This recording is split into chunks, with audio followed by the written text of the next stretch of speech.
G'day and welcome to the 2018 Steigen Spectacular. It is a beautiful night out here. We are just starting off, and this is the women's 800 B race. And I'm joined with, on commentary, by Isaac Hockey. Isaac, why don't you say a big g'day? Good evening. Welcome from John Landy Athletic Field in Geelong. It's a nice balmy evening, a little bit windy, and we've just got underway in the women under 16 100 metres B race. Now, what are you looking forward to most tonight, Isaac? I think this is the ninth iteration of the Steigen Spectacular, which has grown from simply a 10,000 metre to a plethora of events tonight. So I think the 10K is always the main event, but this year we have some pretty strong fields across the board, and in particular the men's mile, which of course partly biased, but that's the event I'll be looking for. Very true. Now, just for the viewers at home, we don't have a clock, but we'll let you know the splits as they come through. These lovely women are coming through at 1:12, so that's a good race at the moment. We've got Yara Taylor, who's leading the pack right now, but being challenged right now by the athlete just in the second position right now. So, interestingly, Yara is actually a state medalist at javelin as well. But doubles in a bit of middle distance as well, and this race ranges between ages of 11 and 15 and acts a little bit of a bridge to the A race in future years, hopefully. So with 200 to go, Yara's still holding steady, but she's being challenged by Sarah Dixon. She leads from Maddie Taylor from Athletics Chilwell. now, what a beautiful night. We did work pretty hard at getting a marquee set up and all of that, but this is looking like a great race. What do you see here, Isaac? Well, Yara's held steady the entire race, but she's being challenged. So this is a test. Can she hold on? She's the inside, and it looks like she's just going to hold off. It's Taylor versus Taylor. So Yara Taylor holds off Amalia Taylor. And Amalia Taylor actually finished second last year as well, but she's improved on that time, running about a 2:29. Great run by all the girls there.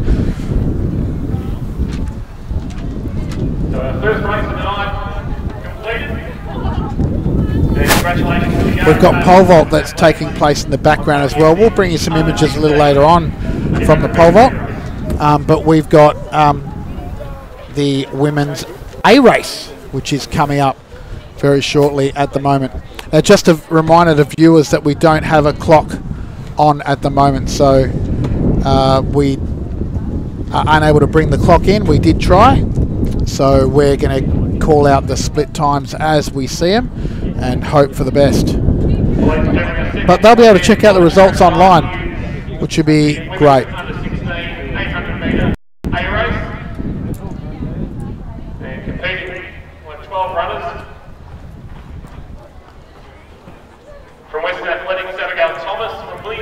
I think there's going to be an exciting battle in the women's A race between Lucinda Rourke and local favourite Sky Alice. Sky is the APS 800 metre champion and the state all schools champion. This season she's improved from 2:21 all the way down to 2:12, but apparently she's had some asthma breathing issues recently, so she's coming out from a week or so off training. And Lucinda, who runs in Williamstown with Liz Matthews, is the Australian 1500 metre champion and the 8 and 1500 metre champion from the all schools very recently.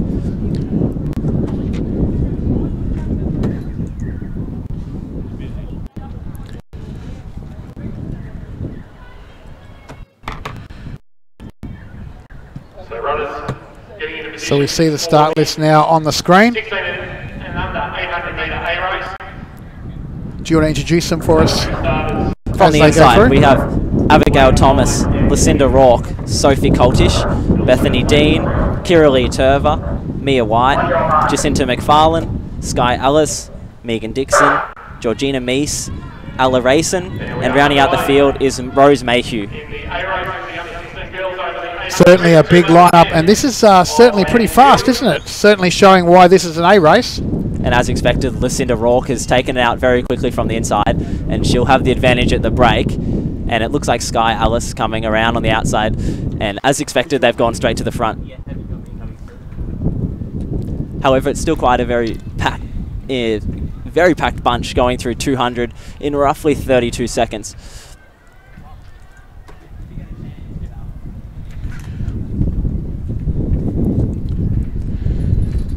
So they start to spread out a little bit. Sky's pushing the pace from the front. Lucinda Rourke sitting just in behind her.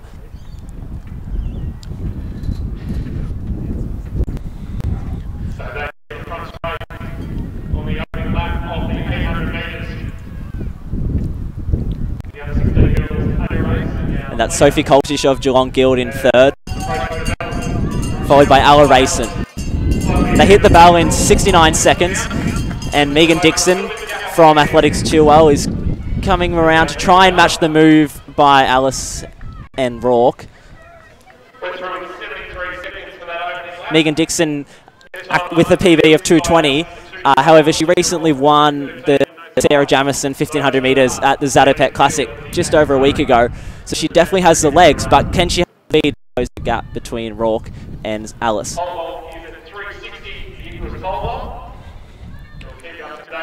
With 200 to go, they split 142. It's Alice versus Rourke.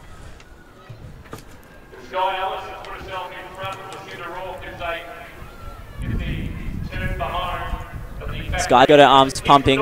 Rourke looked a little bit more relaxed. As she comes around the end of the bend, she comes up to the side and flies past Alice. Can Alice respond? Doesn't look like it. Lucinda Rourke, very class running, will stride away with this. And what a time. It looks like it's going to be 2:13. That's a fantastic time. Alice in second, and Megan Dixon takes third. As a distance runner, is 2:13 pretty good for a female? Oh, most certainly, no matter what age you are, let alone under 16. Good point, good point. I don't think I could do it in 2:13, but I haven't tried, so can't comment.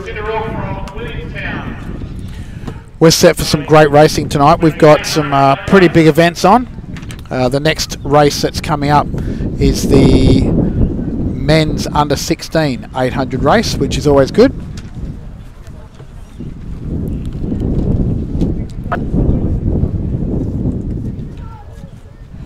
So this is the B race now.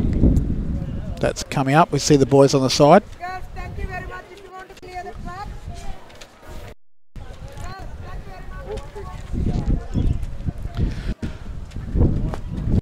What I might do for this one, Isaac, is I'll introduce the field for this one, and then maybe you commentate through the race if that's right.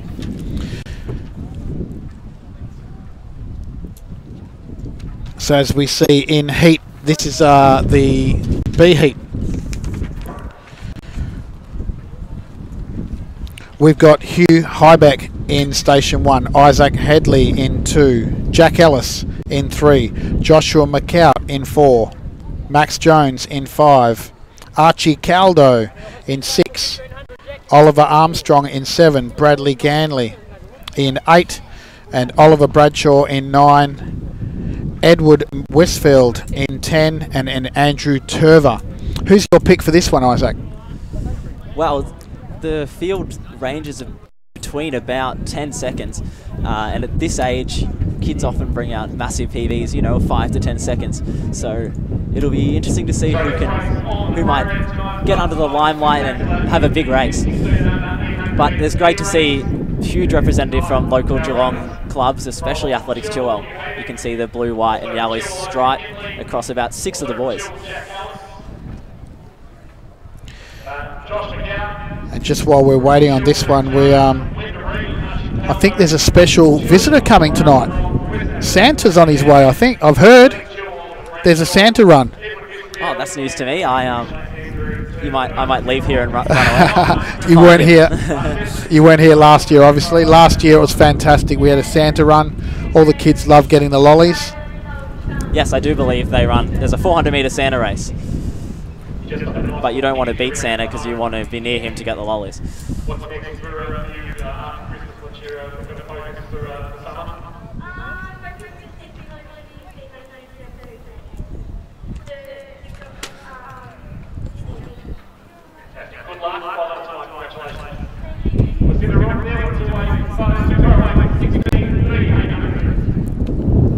So as you can see, well, they're on the start list, but the current weather is about 20 degrees, which is good. Nice, beautiful weather for running. But it's very windy. I'm not sure if you can see the flags at home, but it's very windy, certainly. This is very typical Landyfield fashion. Big back straight wind.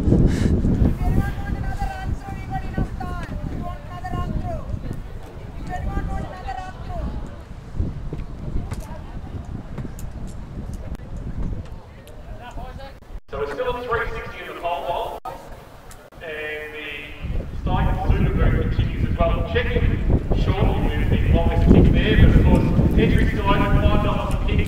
And there's a little bit of a family affair in the next race. With hip number 3, you have Jack Alice, who's the younger brother of Sky, who just took silver in the race before. And whilst we're all out for running PBs and fast times, there is a little bit on the line here. The first across the line in both boys and girls A race will receive a Running Company Geelong voucher, and the second and third will have the chance to win some prestigious Steigen socks.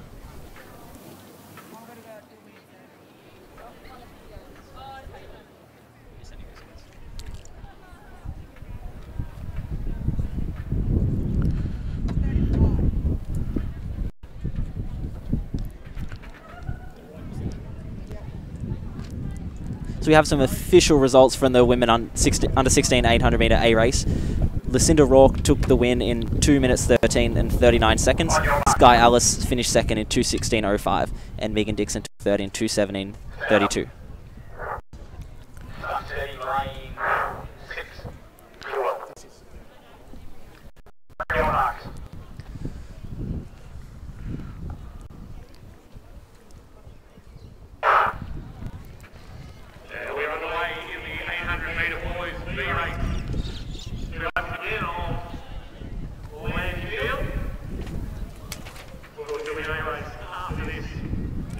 Large field of 11 here. As I mentioned before, with the huge contingent of Athletics 2L runners. The ones to look out for from the middle lanes, Max Jones, Archie Caldo and Oliver Armstrong, all with seed times of 2 minutes and 17 seconds. So they run through the 200 metres in about 31, well on track to smash that time.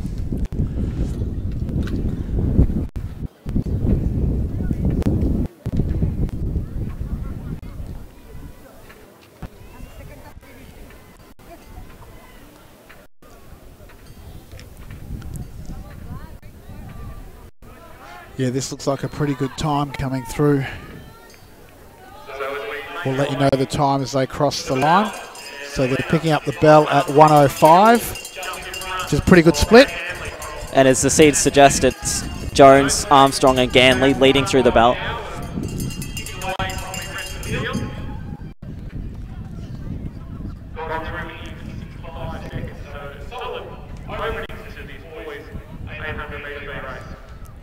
Still minimal change through 500. Ganley has a nice little sit in second.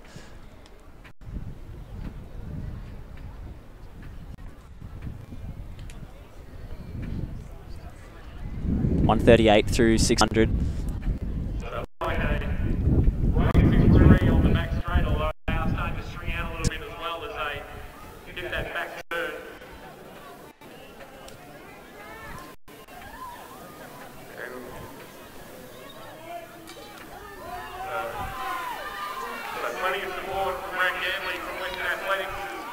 So Ganley flies around the outside.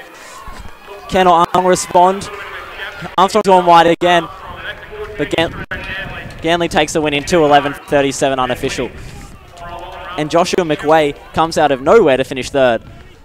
Max Jones finishes fourth.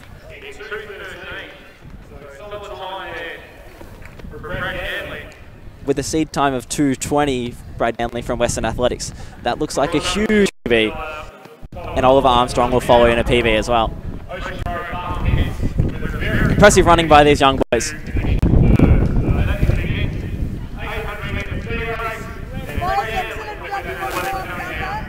And at 14 years of age, we hope to see both Bradley and Oliver next year, and maybe we'll see them up in the A race.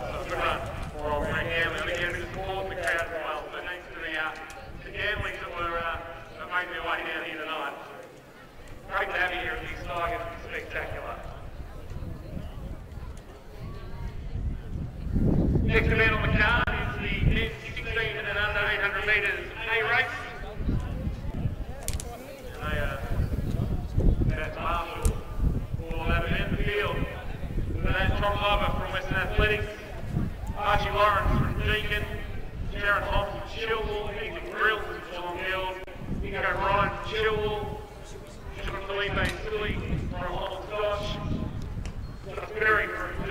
So up next we have the men's under 16 800 metre A race, of which last year's champion Nicholas O'Brien from Athletics Chilwell returns to defend his title.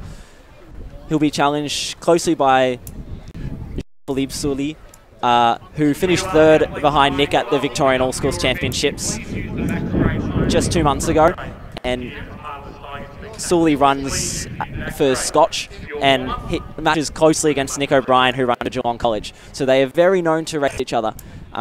Nick typically has the upper hand, and he recently, just Thursday night, ran a PB of 154. So he's the one to beat in the field. And arguably Nick is the favourite of the day across all events. We also have local challenges from Josh Berry and Archie Lawrence with a PB of 204. Josh is arguably a longer distance athlete. He recently stole the Geelong under 16 5,000 metre record from myself actually at the Vic 5K Champs, where he ran 15:32.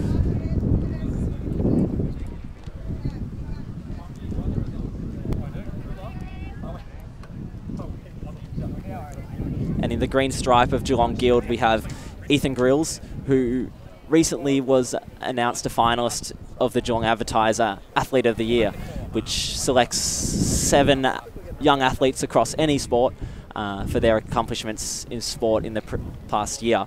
And Ethan aspires to be like Mark Blitzovs as his national steeple champion, and also a big boy and loves some football. That's some fantastic insight there, Isaac.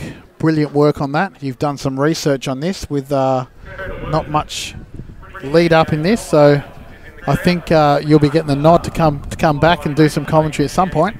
Well, most of these boys are Geelong athletes, so I haven't had to do much research. I see them down here at the track quite regularly, and I got to make sure I'm fit, or else they'll be beating me soon. And it's good to see that the future of Geelong athletes across 800 metres all the way through to long distance is in good hands.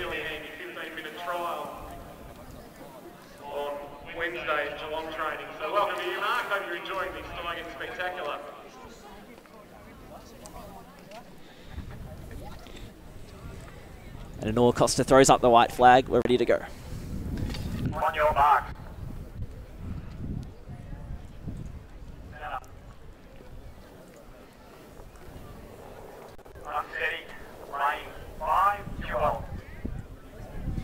The favourite Nick O'Brien unsteady on the start line. Away.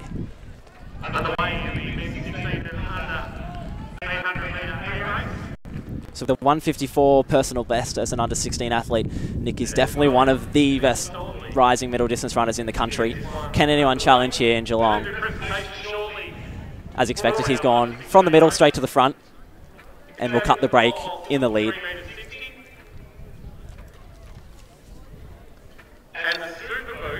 Through 200 in roughly 28 seconds. It looks like the Scott athlete Jean-Philippe Sully will be following as expected.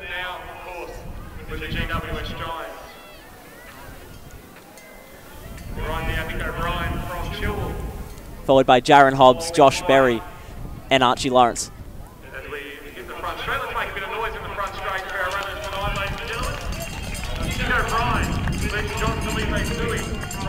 Through the Ballon 57, Sully about 5 metres back.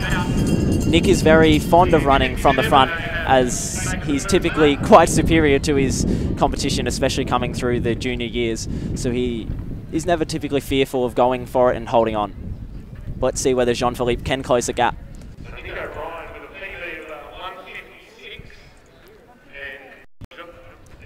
But looking in third, Jaron Hobbs with the PB of 209. He's looking to absolutely smash that. Josh Berry with his more favoured 5,000 metre legs. Can he close that gap and steal third and grab himself a few pairs of Steigen socks? But looking back to the front, it's all Nick O'Brien. The gap has remained pretty steady at about 10 metres, and he's striding away. Sully has tried to challenge, but it's all Nick O'Brien. Let's look to see what the time is. He's going back-to-back, 2017, 2018, 1:57.67 unofficial, followed by Jean-Philippe Sully, and Josh Berry does pull through for third. Jaron Hobbs and Zach Norton.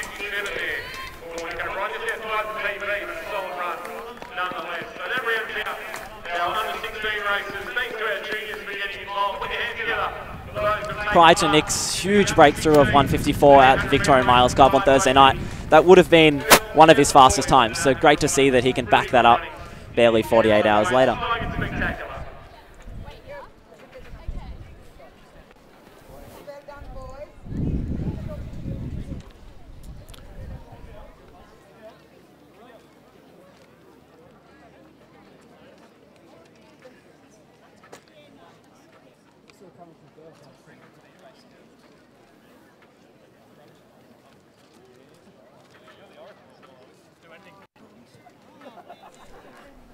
And as we can see, we've got the start list for Event 7, Women's 800. We are churning through these events so quickly. Can't believe we're at Event 7 already. It's the starter. The starter is pointing to himself saying it's all him, and we tend to agree. And I'll pretend I don't know the starter. Obviously my father.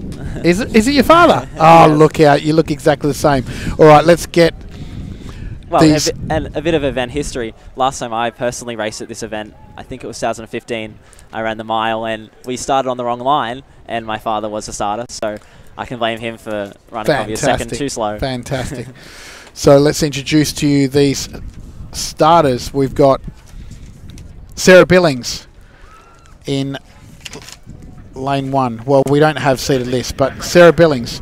Then we've got Sophie O'Sullivan, Clara Dess, Zoe Woods, Tess Kisrop Cole, Olivia Richardson, Freya Dess, and believe it or not, Morgan Mitchell was, but she is now scratching. And Morgan, I'm not sure if you watched Milers the other night. We were live streaming the Milers, but mate, what a blistering run Morgan Mitchell ran the other night. Yes, unfortunately Morgan can't back up tonight. She's actually gone off to America to spend Christmas with her partner over there. But it was great to see her back running some middle distance. She does have a little bit of pedigree there as a youth/teenager, but she looked very strong. Her plan in conjunction with her coach Liz Matthews was to run through the bell in about 58, and the thought of that scared her a bit. However, there was no pacer, and it was a bit more pedestrian, and they went through in 62. But she came home and finished in about 2:06, so she held on very well. It's exciting to see what potential she has if she runs the race a little bit faster earlier. And nonetheless, in her first attempt of an 800 in many years, she did break her Western Athletics Club record. And I don't think she hated it too much.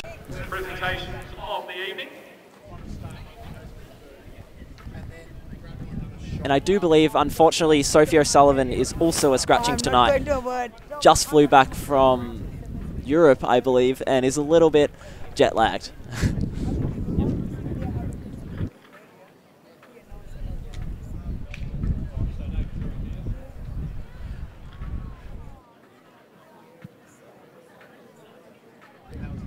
So from the previous race, we can announce the official times. Winning time of 1:57.65 by Nick O'Brien, and notably Jean-Philippe Sully also ran 1:59.60 to break 2 minutes in second place.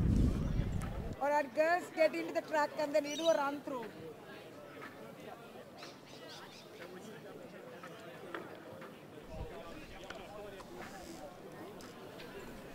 And a big shout out to our cameraman tonight. We've got David Armstrong, who is the extraordinaire. We've also got Scott Sidley, who jumped on camera tonight. And also Pat Armstrong, who's the sibling and offspring of David Armstrong. So big shout out to our cameraman, grabbing some shots now.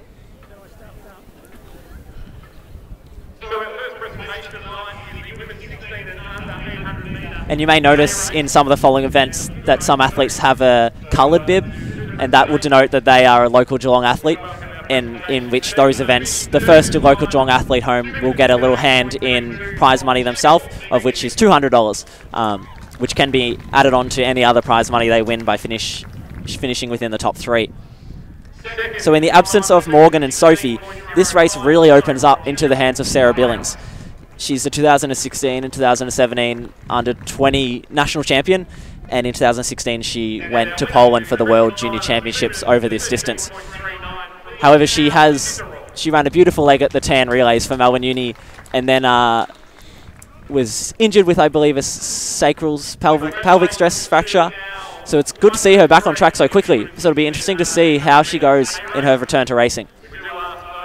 And beyond her, the field is relatively inexperienced, or at least quite young, and all filled with Geelong athletes. Clara Dess is likely to be the closest challenger with a PB of 2:08, and arguably her preferred event is actually 400-metre hurdles, which she has placed, I believe, a bronze medal at the under-20 national championships over that distance. She has just finished school, Year 12 at Sacred Heart, and you may have seen her face in the paper the other day for some excellent Year 12 results. So it'll be interesting to see how she's balanced, or if she's balanced at all, some running and some study. Yeah, certainly true. That's it's always an interesting balance. You would know that yourself. You're in university, is that right? Yes, I've got 2 subjects to go in my bachelor's degree. That's insane. And what degree, sorry? I'm studying biomedicine at Melbourne Uni. Oh, you're a brainiac. Biomedicine, that's awesome. What do you hope to get into? Interestingly, I still don't know. Most people in my degree have aspirations towards some sort of doctor, whether that be a surgeon or some pretty scary things, or exciting things. I'm still enjoying balancing some study and running and working. We'll see where it goes. And that's the best part. But only 2 subjects left. You must not know yourself at the moment. Yeah, well, at the moment I have 3 months off, and then I have 2 electives, so it's picking whatever doesn't require too much effort, but a little bit of interest. So it looks like we're ready to go for this 800. And the ones to watch with in the middle with hip numbers 4 and 5, Sarah Billings in the Melbourne Uni colours, and Clara Dess wearing the Geelong region. Geelong born and bred, huh? It's good to have the locals here. Let's not discount Zoe Woods, though. I think she's in lane 3. She's certainly a very fast runner at the moment. Yes, in we've good seen form. Her win a few Vic titles over both 800 and 1500, and some Wesley Grammar APS titles, just a little bit younger in age.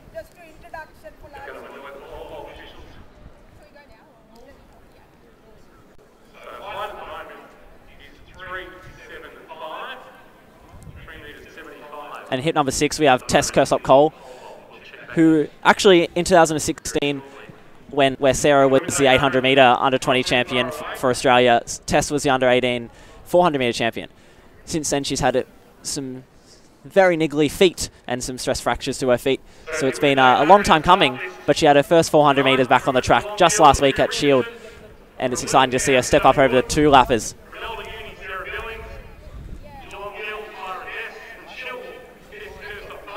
And on the inside and the outside, we have Olivia Richardson and Freya Dess, respectively, the sister of Clara, who are local Geelong Guild athletes. You'll find them running around the track here a couple of evenings a week, and that they're part of the new Heating Up Track Club by Michael Cook.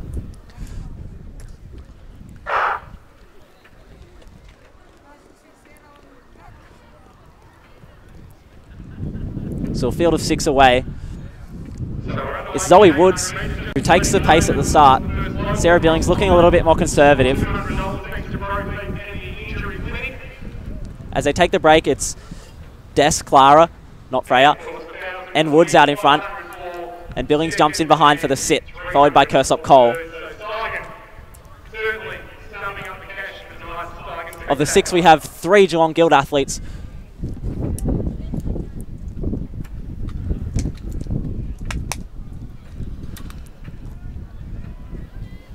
If I'm not mistaken, I think Zoe Woods also ran at Milers Club the other night, so she's certainly putting her body through it. There's a few people backing up. It's the time of the year for some fast races, summer nights. So it's Des to Woods, to Billings, to Kersop Cole. Everyone's still in it. They hit the bell in a 66. Relatively modest pace. But you'd expect to see pretty similar lap, if not a little bit of a kick down.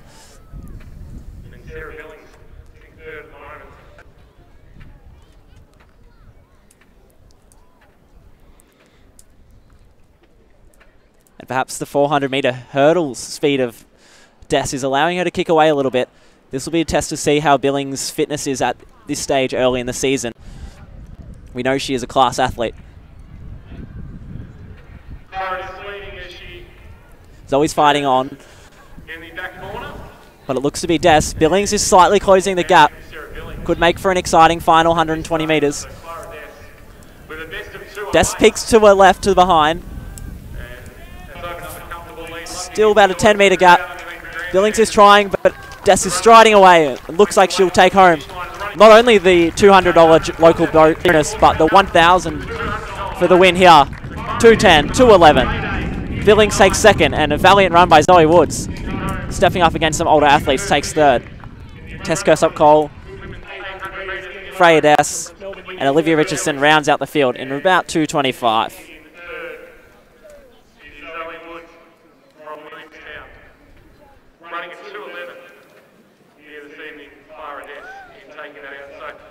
Steigen with $1,000 for the winner, $500 for runner-up, and $300 for third. Thank you very much. Nice little payday for Clara Des. $1,200 just a few weeks after finishing year 12. That's fantastic. Always good. First over the line, and that was Clara Des.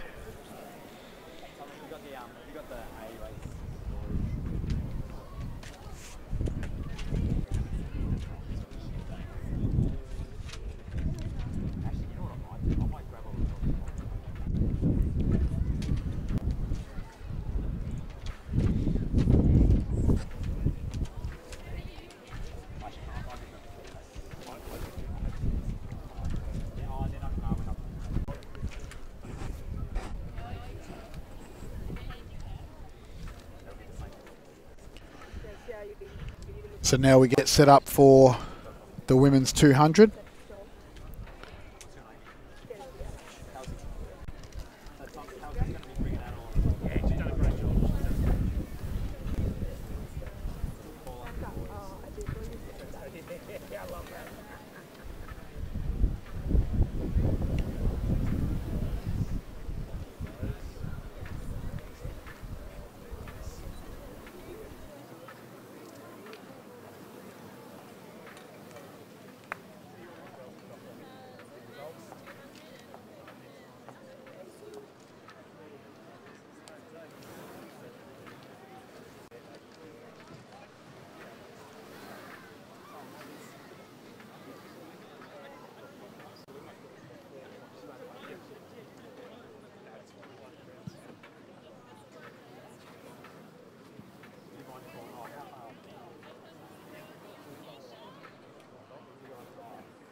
We've asked the podium in the 16 boys A race in the 800 metres if they could please make their way to the podium on the front straight. The 16 and under 800 metre boys podium, if you could please make your way to the podium on the front straight, B1, 2 and 3.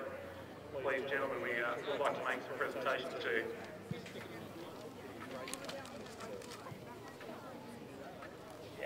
How about the front? This side. Yeah, this side.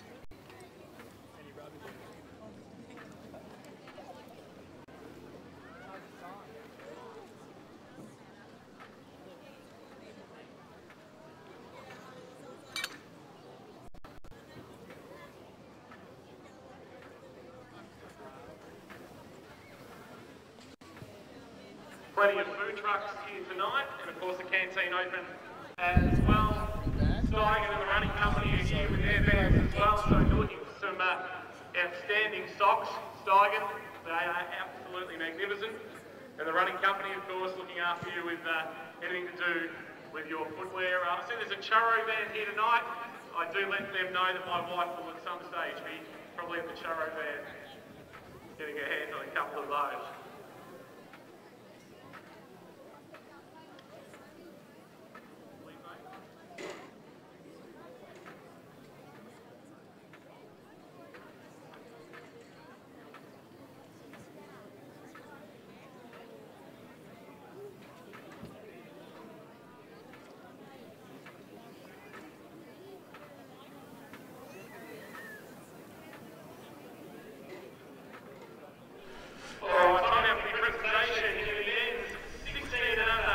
And as you can see, we are now just showing a little bit of pole vault.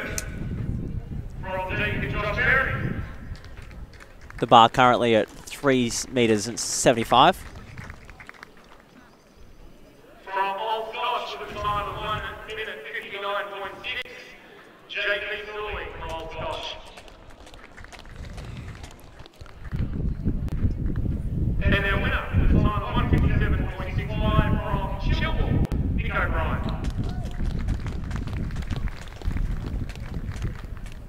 Ladies and gentlemen, please put your hands together for our podium in the men's 16 and under 800 metre A race.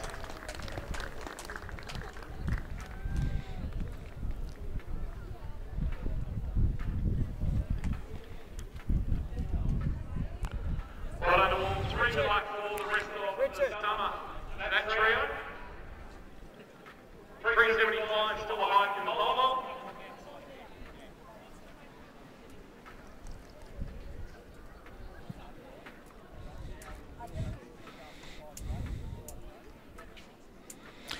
And as we can see, Olivia Gross is now attempting the bar. Those interested in our next races for the evening are the Killingworth Davis 200. We have both women and men B and A races first of those. We've got the 200 races getting started now as well, just warming up. Olivia just running through there. Please make your way to the infield and the podium to receive their prizes for And you will see Olivia's older sister Mia as one of the stars in the 200s. And we've mentioned a lot about local talent already, but Mia is definitely one of those. She has Victorian records over 100 metres, 200 metres and 400 metres. And as a Geelong Grammar student, she represents them well on APS Day, often in the shot put as well. She is a standout, that's for sure. Very talented family.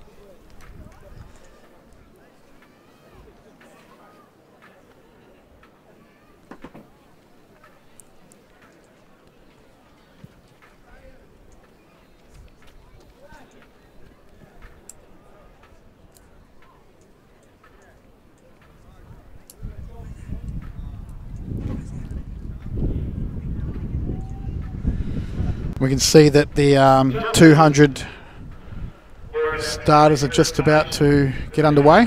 We apologise for the image quality of the camera on the right there. We are doing our best, but the receiver is not playing very well right now.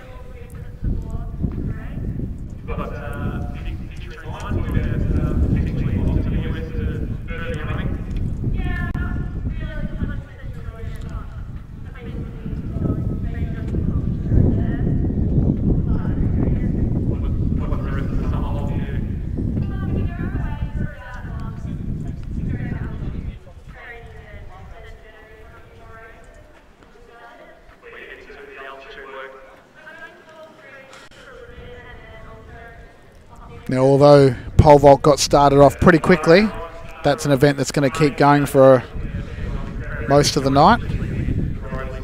A very slow-moving event. Often call rooms of 90 minutes as well. The pole vault is a long, arduous process.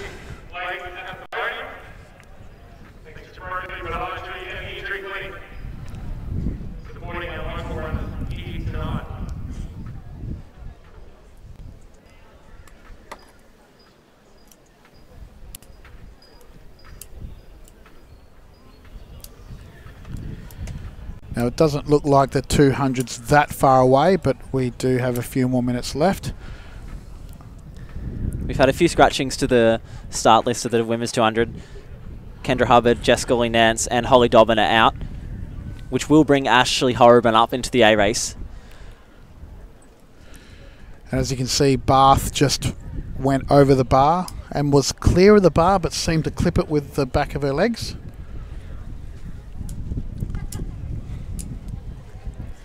One of many Geelong's pole vaulter. Geelong is arguably, at least we will tell you so, especially the people over on the back straight, that Geelong's becoming one of the pole vault capitals of the world, I guess.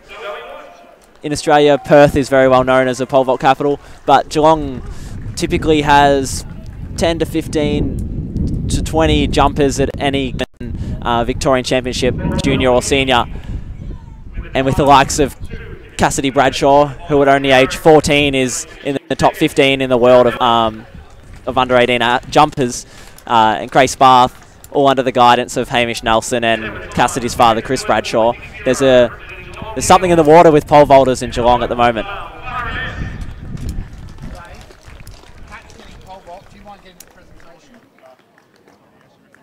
Ladies and gentlemen, please put your hands together for our podium in the running company women's 800 metres.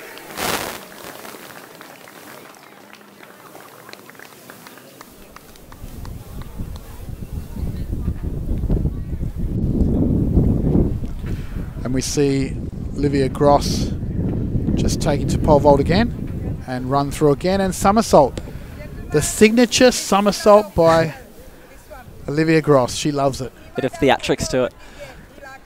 Another Geelong athlete and quite a fantastic competitor actually. Both you mentioned before, that's the Gross family is pretty amazing. But we do have the 200 coming up very soon. Yes, there'll be a lot of national medals across various events in the Gross family household.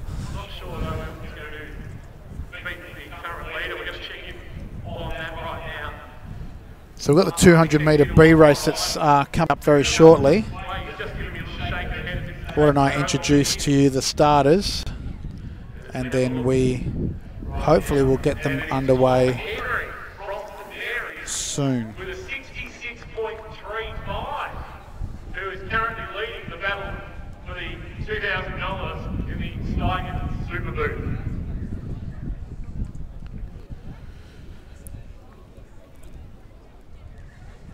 Relatively young field here, arguably headed by Marley Wilkinson, who will be running out of lane 4 with her seed time of 25:45. We have the likes of Chantal Williams, who will be on the inside. Very young athlete for Western Athletics, but she's part of the Western Athletics 4x200 metre relay team that recently actually broke their club records over under 16, under 18 and under 20. Well, let me introduce to you the starters that we've got right here. We've got Ashley Horriban, Marley Wilkinson, Evie Bays, who's also competed in pole vault tonight, Abby Badrock, Nia Brown, another young upstart who's coming in from Geelong, Chantel Williams, and Jazz Skirky. They're your starters in this women's B race 200 metre race. Nia is the reigning under 15 national 400 metre champion, stepping down to half a lap tonight in her Geelong Guild colours.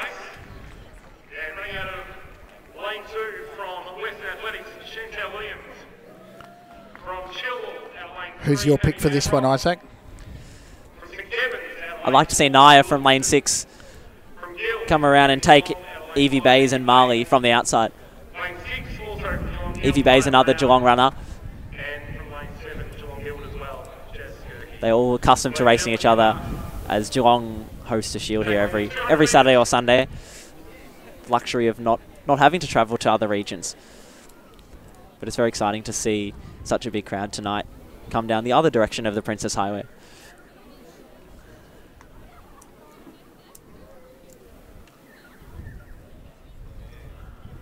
So it looks like we might be back to 5 runners, with Evie Bays from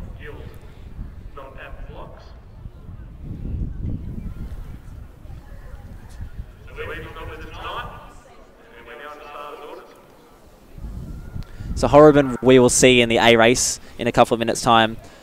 And Evie Bays is also not present. So from the inside it's Williams, Badrock, Wilkinson, Brown and Skirky.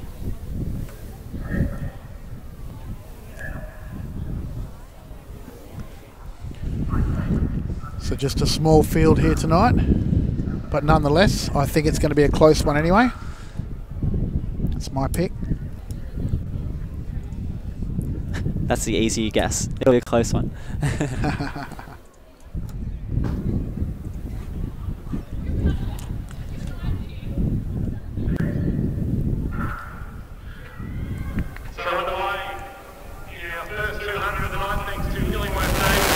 No way.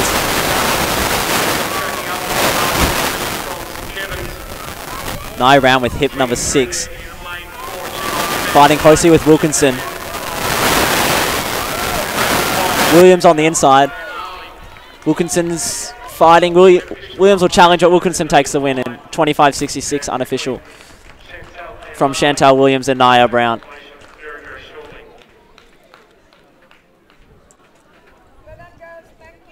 Great run by the girls.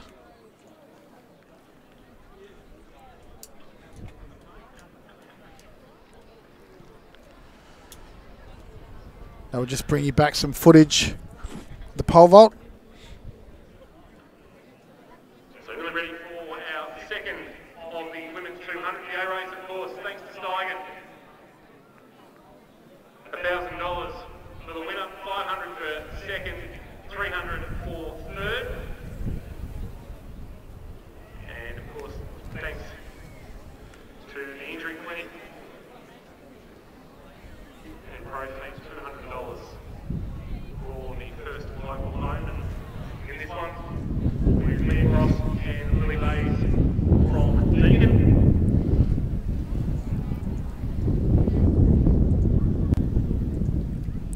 So we have an exciting race to come in the women's A. All athletes in this race have been state finalists over 100 metres or 200 metres. Notably, Nana Domo Wusua Free, who'll be running from lane 5, 2016 World Under-20 representative in the 4x100 metres for Australia. And Brittany Burkett, who'll be on the inside of lane 3, also ran in the 4x100 metres at the World Junior Championships of 2014. And she recently beat quite a few of these other athletes in the 100 metres yards at the Zatopek just over a week ago. Lane 5 from Box Hill, Nana Owusu. Lane 6 from Glen Huntley, Christine Byrne. And lane 7 from Deakin, Lily Bays.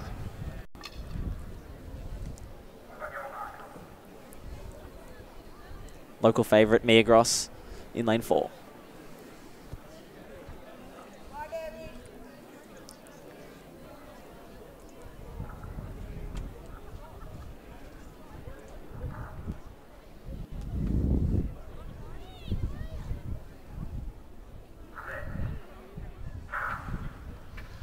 Nana Owusu Free, the quickest of the starters. Gross flailing behind on the inside. Owusu Free's been running a couple of 400s recently, stepping down to the 2. How will this adjust her speed? She's holding the lead. Gross is fighting, but as Brittany Burkett flying past, Gross covers Owusu away, but Burkett can't be chased. 24-20 unofficial for the win. Gross takes second in the Geelong $200 bonus, and Owusu Free takes third. Another fantastic run by the girls. Would have picked Brittany Burkett as being the winner in that one. She was in fantastic form at Zatopek just a week and a bit ago, Thursday last week. That's such a great event. Did you go to Zatopek? Yes, can't miss it. I think probably since I was about 12. Good man, good man. Back when it used to be at Olympic Park.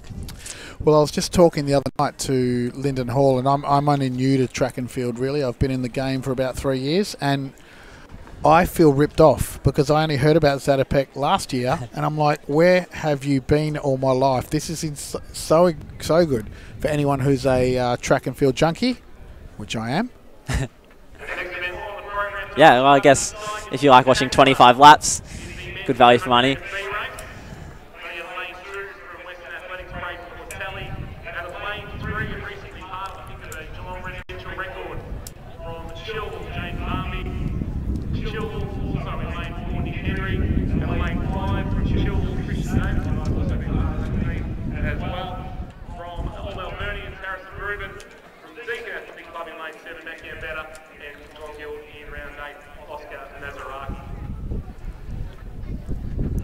So we go here to the men's 200-metre B race.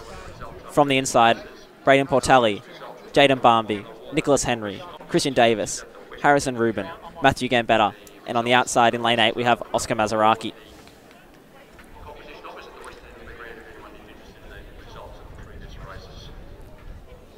Of the 7 athletes in this field, 3 are local Geelong athletes. Probably most notably Christian Davis, who'll be running out of lane 5 with a personal best of 21.99. World Junior representative over the 400 metres. National finalist at open age over 400 metres. Steigen Spectacular for 2018.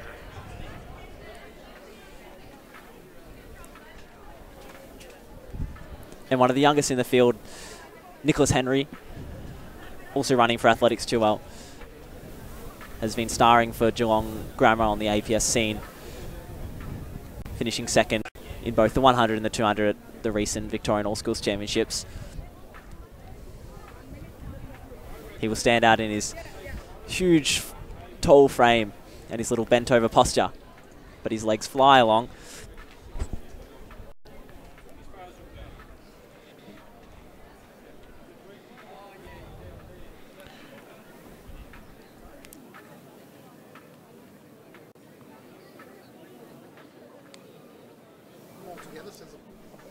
One here.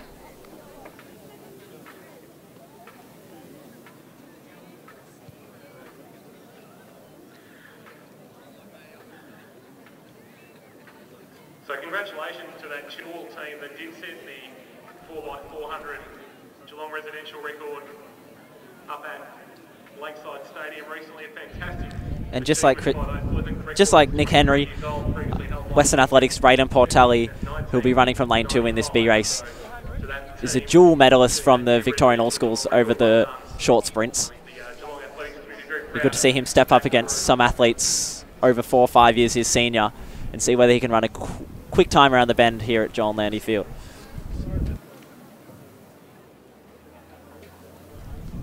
To the blocks.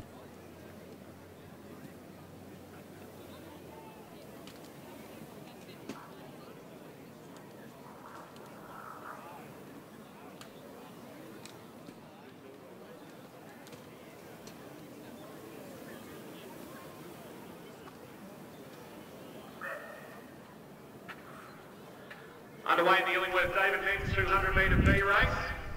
Very even start here. Arguably Nick Henry of lane 4 will come around the best off, but it's going to be very close. How will Davis's strength over 400 attack down the straight?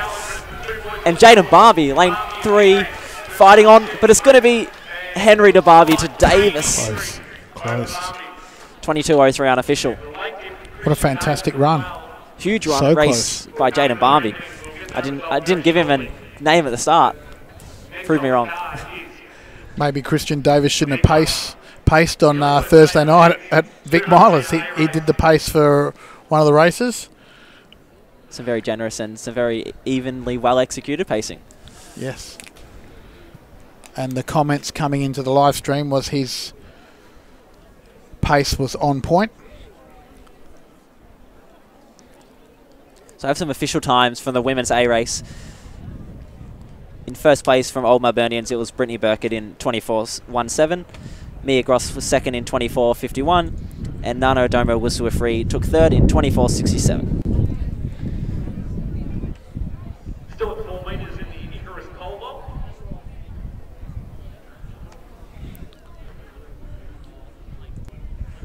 And the super boot continues. The Steigen super boot, breaking hand, still kicking.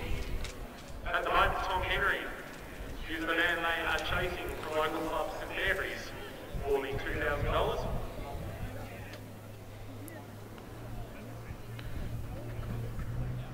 Just waiting for official confirmation for the result of the men's 200-metre B race, where it was the trio from Chilwell here in Geelong ordered out on the line. We've got our first dog on the track for the evening. It's only taken until 10 past 7.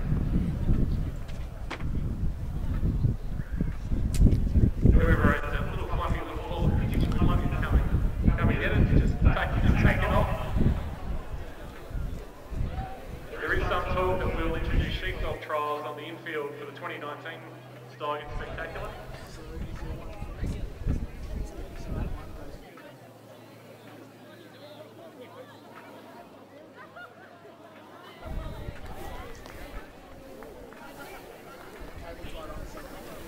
There is a dog running down the straight. Hopefully we don't start the 200 yet. It's quite cute. Anyway, to the field of the men's 200 A race from the inside of John Guilds, Jake Penny, Old Zavarians, Michael Beltram, Athletic Essendon's Jack Hale, Gunhuntley Athletics Club, Will Johns, St Kevin's Michael Romanen, Essendon's Jara Conte, John Guilds, Joshua Perdrasat, and rounding out the field from Corio we have Jacob Caesar. We're done in the women's, so we'll get a result to you very shortly. Cassie Bradshaw has taken out the Icarus women's pole vault. Fantastic result. Well done, Cassie, jumping. Well, the bar was at 4, so I'd say of lane 3, very big crowd favourite. We have 20-year-old Jack Hale, who's the Australian under-18 record holder over 100 metres. His time of 10 seconds, 10.38. However, he has tough competition here with the likes of Will Johns, Michael Romanen and Jara Conte. Will Johns and Michael Romanen have had some massive battles over the past year, swapping medals between the 100 and 200 at Victorian Championships. From St Kevin's in lane 5, Michael Romanen. From Athletics Essendon in lane 6, Jara Conte. Just last week at the Zatopek Classic, over 100 yards, Jake Penny finished 3rd there, and he actually beat Will Johns, who took 5th. It's interesting to see how the extra 110 metres go, and whether it goes in favour of Will Johns, who's arguably more of a 200, 400 metre runner.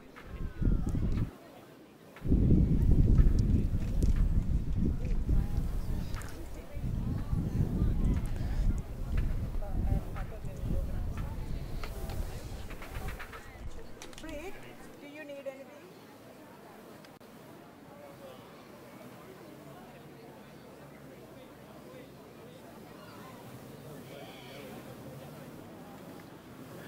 So we're in the hands of the start vote, of course. I think the one to watch here is obviously Jack Hale. Of course, the first local across the line.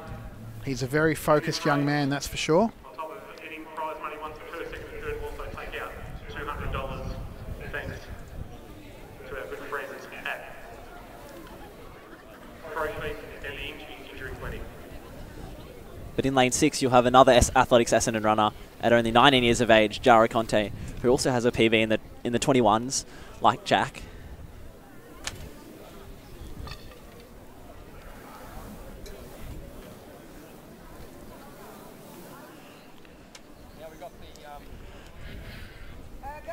Girls, we start over there. Over there on the wall. Not there. You need to walk up there. That's on the wall up there.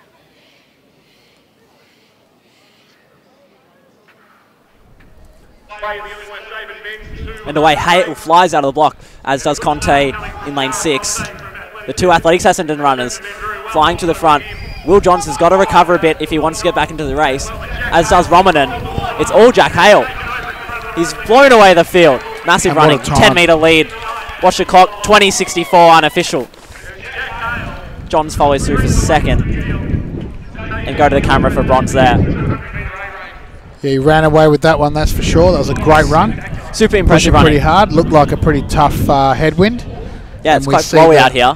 Wind meter is 1.2.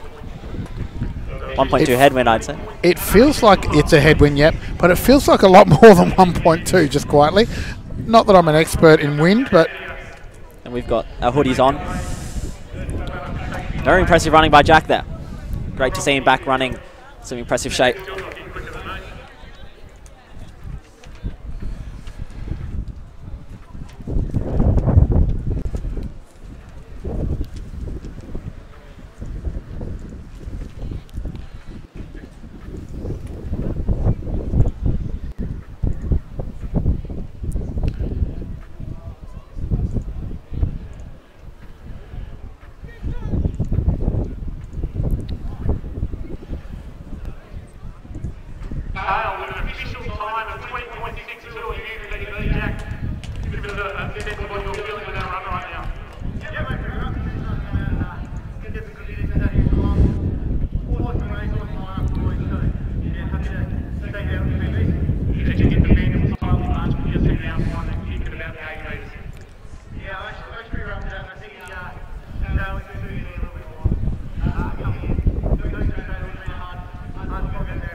Raph, we aren't very good at picking the winds. It's a handy positive 1.2 metres a second tailwind, pushing Jack all the way through to a new PB.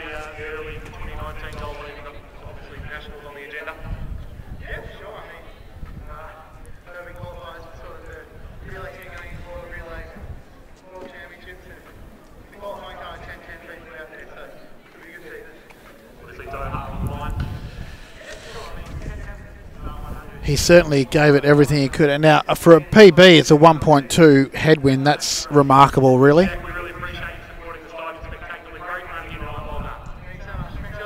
Great form. Joining us tonight here at the Steigen Spectacular is running a PB over 200 official of 20.62.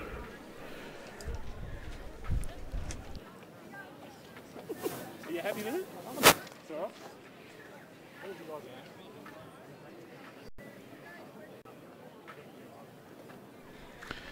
So great performance there, and as you can see, we've got the pole vault still taking place there. Got a bit of picture-in-picture happening here. We've had to direct our cameraman to move elsewhere, but hopefully you can get some shots.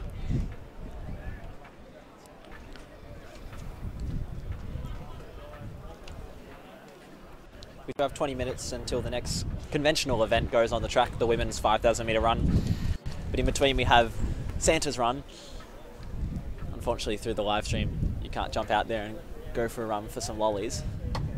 But we might get some good footage of that.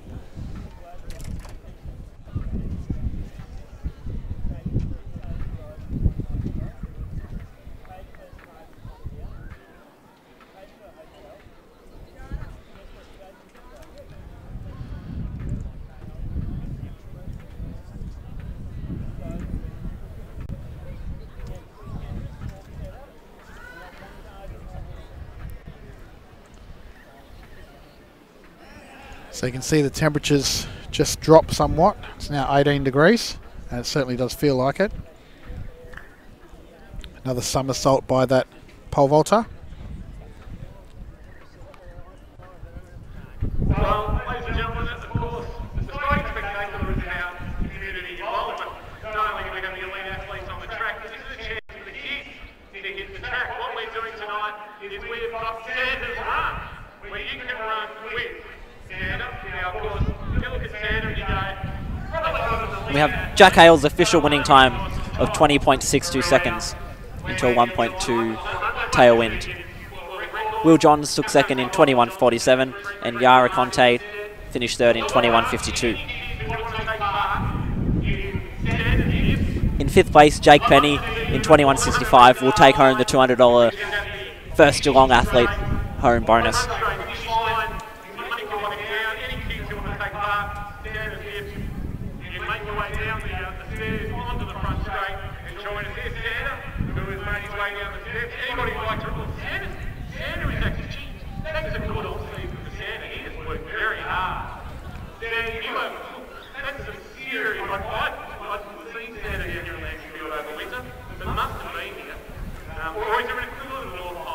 Now, as we can see, we've got Santa that's getting all set up.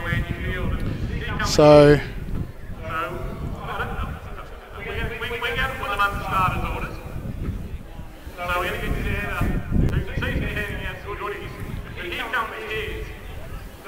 we just want to introduce you to the starters. We've got the starters for the Santa run. Dasher, Dancer, Prancer, Vixen, Comet, Cupid, Downer, Blitzen and Rudolph. Did you know they were coming? Is that 7 or 9? Santa and his sled. They're here. Now look at all the kids go. And about 150 children running in the wrong direction. Which is always good.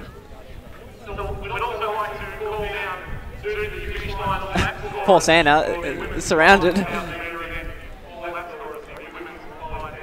I'm sure he loves it. Who's the favourite? Oh, it's got to be Rudolph. Got to be Rudolph. In the outside lane.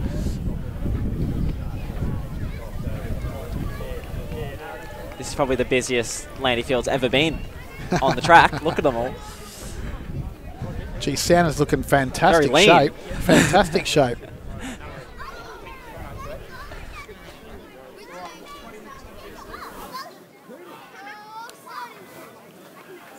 We'll ask those who finished on the podium in the men's and women's 200A races to please join us on the long jump track.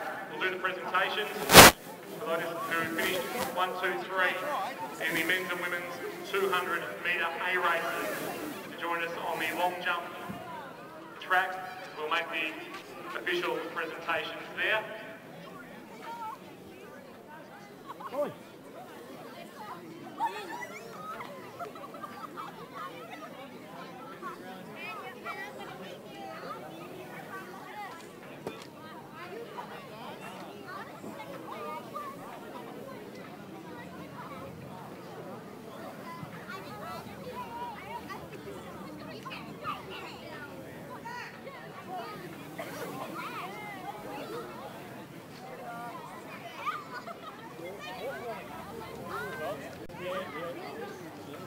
And just while the kiddies are getting ready, you can see the pole vault still going on in the background there. We're not quite sure what the pole's at, but we will find out.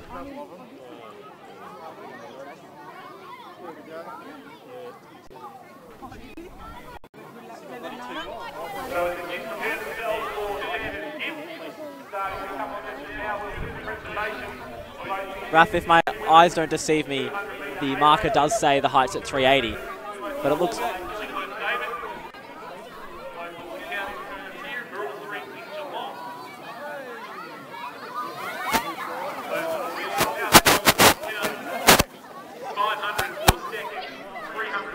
So the bar is set at 380, which is going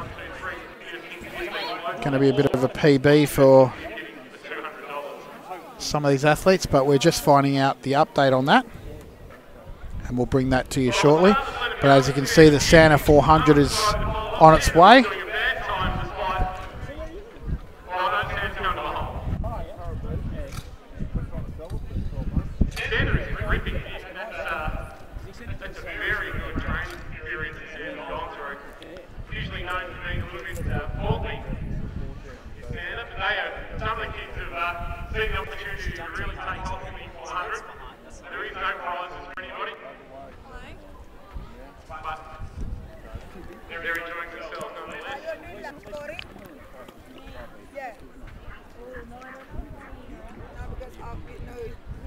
So it is a bit of a break in proceedings.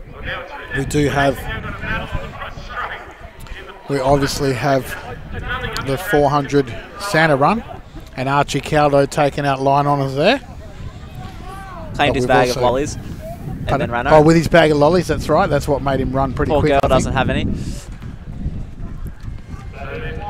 But at 7:40 we do have the women's 5K. Then at 8:10 we've got the men's mile. And then the main event, the men's Rod Muir 10,000 metre.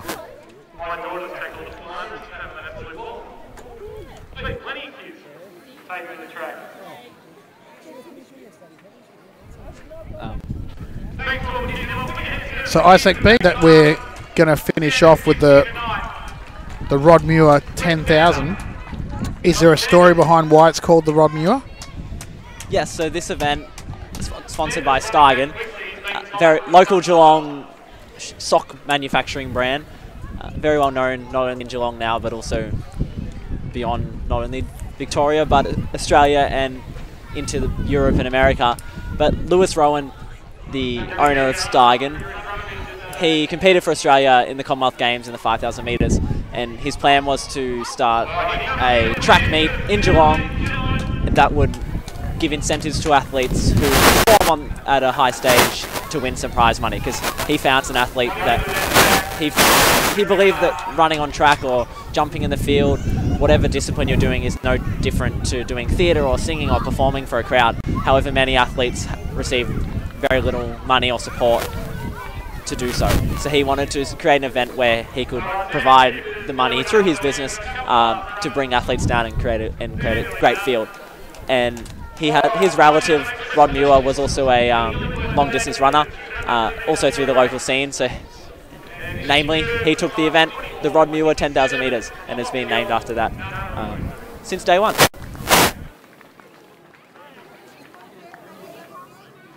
Second at a time of 24.51, wearing a pink bib as a local from Steigen. His next for $200, Mia Gross. And our winner in a time of 24.17 with a legal win of 1.5 from Old Melburnian, Brittany Birkin. Please put your hands together for our podium in the women's 200 metre Illingworth David A race.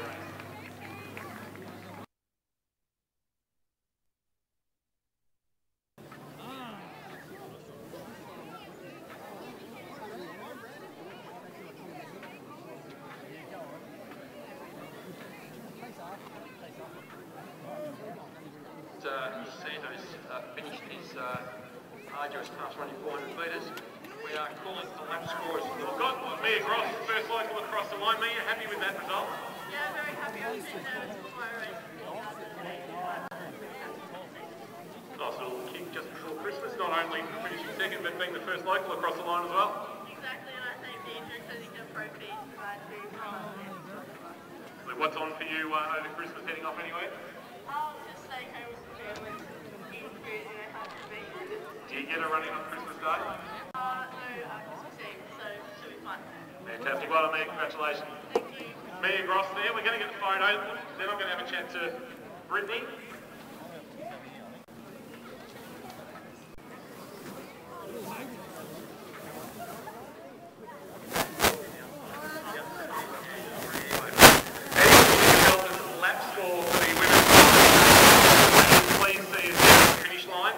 Would be much appreciated. Coaches, friends, partners, anybody. We're going to have a chat with Brittany before she disappears.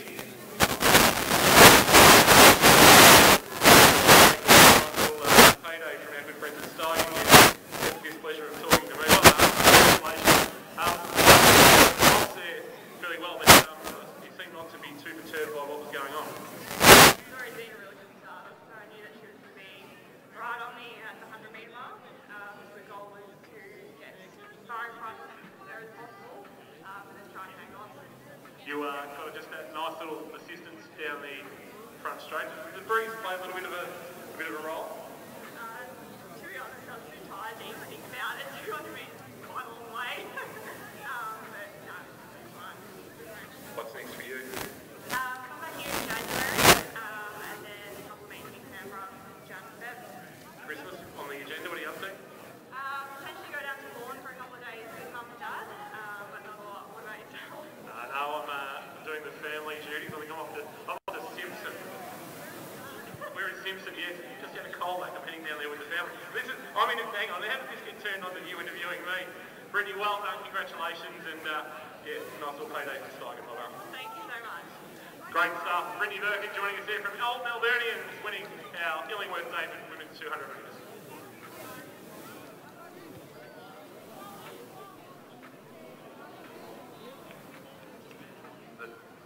The next track event will be the women's 5,000 metres. Athletes should be at the start line or thereabouts, finished with their hip numbers, along with their respective lap scorers should be at the finish line. They can be assigned who they are lap scoring for.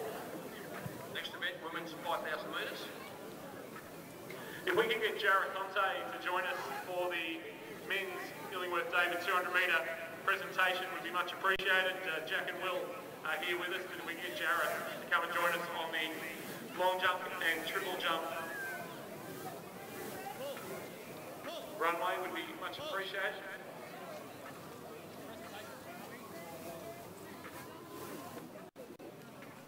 I think they're still going in the super boot. As Jarrah's made his way to us, he's warming up again. He wants another run. And the men's Icarus pole vault is underway as well, but we are going to do the presentation for the Illingworth David men's 200 metres.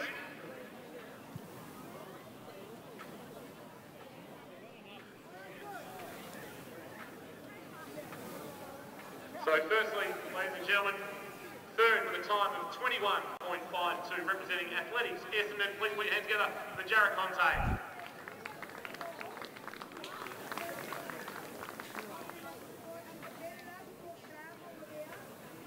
In second place, representing Glenn Huntley at a time of 21.47, Will Johns.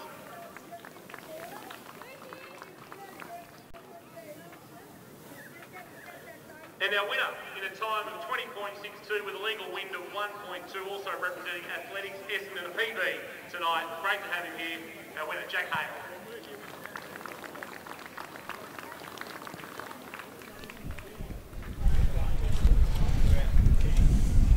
And we're just about ready to start there with the poll screen. We're joined now by Stuart McSween. Hey guys. Stuart. Thanks for having me. Welcome, Stu. Now, Stu, tell us about your race, Zatopek, last week. Phenomenal effort, by the way. Brilliant run. Talk us through what happened on the night. Yeah, it wasn't too bad. I think 25 laps is always pretty hard. But yeah, we got a pretty good night and we had some good pacemakers, so it kind of made it a little bit easier. And yeah, the crowd was good as well, so that added a lot to the event. Is there anyone out here tonight, particularly over the 25 laps, that you're out to support for? Yeah, I think it's a good field. It's probably second to Zatopek. I think we've got Brett Robertson, Joel Tome White, guys like Matt Hudson will be there for a long time. So yeah, I think we'll have a lot of guys at the front end, and yeah, it's going to be an exciting race. And what's on for you now post Zatopek and into the new year? So I'm doing a couple of carnival races in Tassie, and then the focus will be to the European indoors. Where are they based? So I'll do one in Great Britain, one in Sweden, and one in Ireland. So they'll be the three main ones. And what's your pedigree like over the indoor? It'll be my debut, so it'll be pretty interesting, but yeah, we'll wait and see how it goes. I think I'm in good shape right now, so I'm kind of hoping I'll be able to do pretty well over there. Those long legs on tight bends. Yeah, it could be interesting, but we'll just wait and see.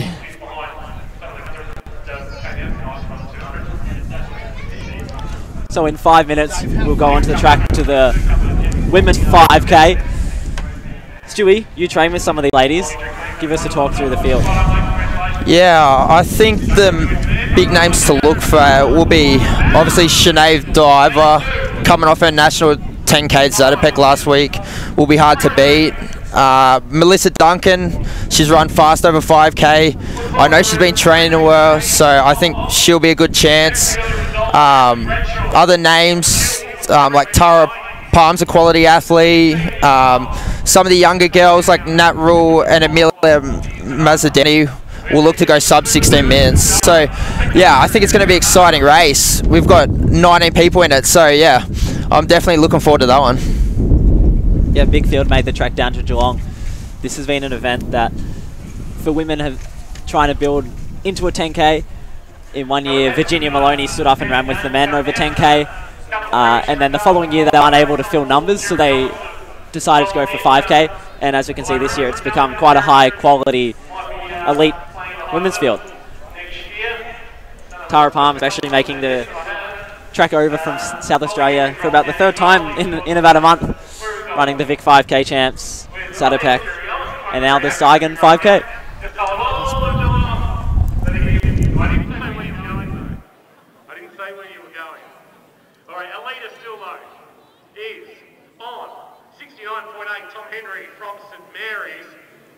Connor Wright, of course, signed a basic contract this year in the Giants. He's actually played all that and trying to win here tonight.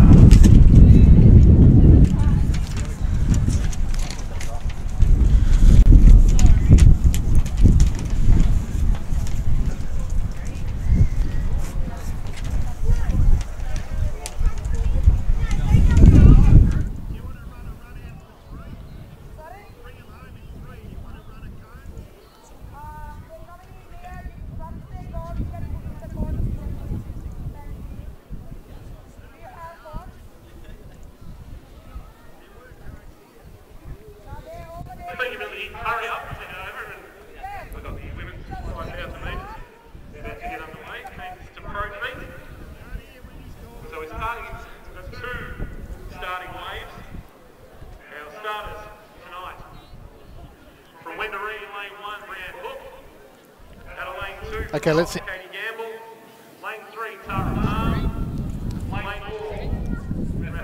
So the full field here of 19. From the inside, Brianne Hook of Wendouree Athletic Club. Knox's Katie Gamble. Tara Palm from South Australia. Young Geelong star, Olivia Hobbs. From Knox, Rebecca Barry. Athletics Essendon's Amelia Mazzadowney. Knox's Victoria Skalstonis. Western Athletics, Brianna Bunworth. Knox Athletics Club's Melissa Duncan. South Melbourne's Sinead Diver. Knox's Natalie Rule. Diamond Valley's Shania Murray. Keeler St Bernard's Stephanie Condagonis. Frankston's Melody Townsend. Athletics 2L Cassie Deeg. Athletics Essendon's Charlotte Wilson. Athletics Nunawading Bridget Seeley. Old Zavarian's Alexandra Patterson. And rounding out the field with hip number 19 is from New South Wales, Bridie Delaney.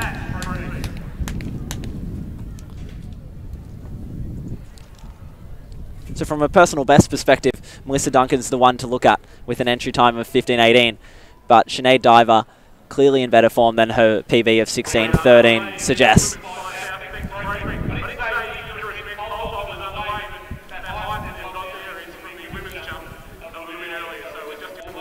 So the big field means they'll have to start on separate lines and they'll separate through here. But you can see instantaneously there's a break from the front with the two athletes that we expected. Melissa Duncan leads Sinead Diver, and then a gap to the remainder of the field, which is headed by Natalie Rule. Yeah, I'm not surprised to see Sinead and Melissa right on the pace. I think they went through in about 36, 37, so it's about 15-20 pace. So the pace is hot early. Hopefully the second pack can kind of work together and either close that gap or try and hold the pace they're going. They look like there's enough girls up there, so yeah, hopefully they can produce some good times as well. Stewie, do you see much of Melissa and Sinead training together in situations just like this? Yeah, so they're probably pretty main training partners. They've been in Melbourne for about the last month training together, so they'll know what kind of shape each other is in.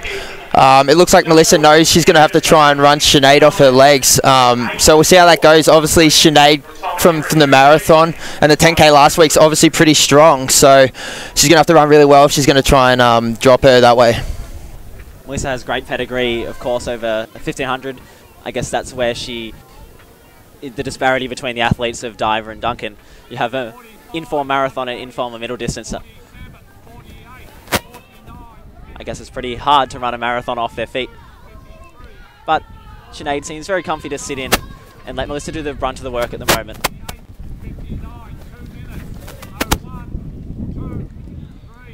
Back in the pack, we have the four athletes that you plucked from the start list, Stewie, with Natalie Rule, Tara Palm, Charlotte Wilson and Amelia Mazzadowney.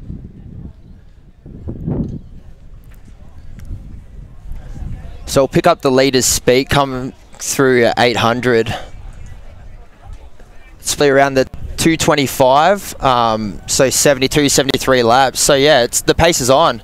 It's not much over a 15-minute pace, so they've started quick. They look like they're working pretty well together. So conditions are starting to die down. The wind's not looking as bad, so I don't see why they can't run fast here tonight.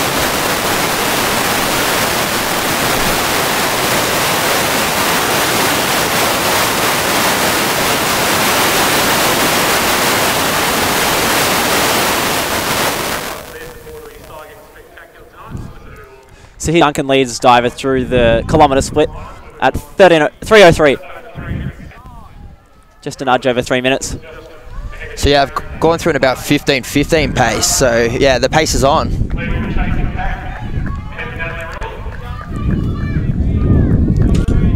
Ambitious through the K when they're working just with each other, but we know that both these athletes are in such good form. They're totally capable if they can work through here and the conditions stay nice and still.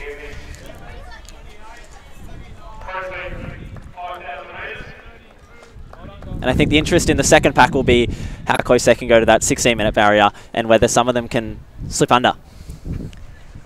Yeah, so it looks like in that second pack we've got Tara Palm pushing the pace, Nat Rule's there as well, Charlotte Wilson and Amelia Mazzadowney. So it's a high-quality pack of four.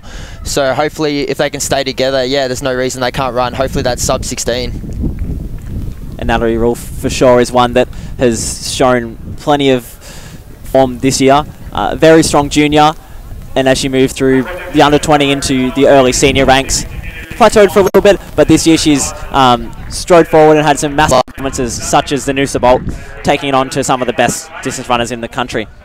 Yeah, she's been training up at Falls Creek the last 3 or 4 weeks, and I think she's been training really well with the Melbourne Track Club, some of the girls like Jen LaCars. So I think she's learned a lot, and I definitely think she's a runner to keep an eye on. She's on the up at the moment, and yeah, I think she's on for a big PE tonight.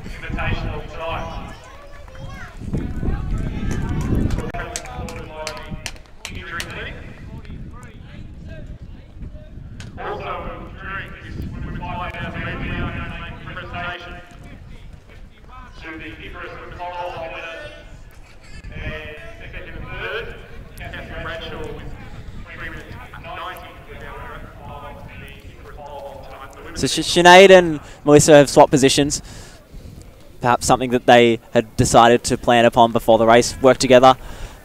And then back in the second pack, Palm and Rule continue to stride away a little bit from Mazzadowny. And Katie Gamble has made a jump on Charlotte Wilson. It'll be interesting to see how she can work through the field and jump onto the back of Mazzadowny.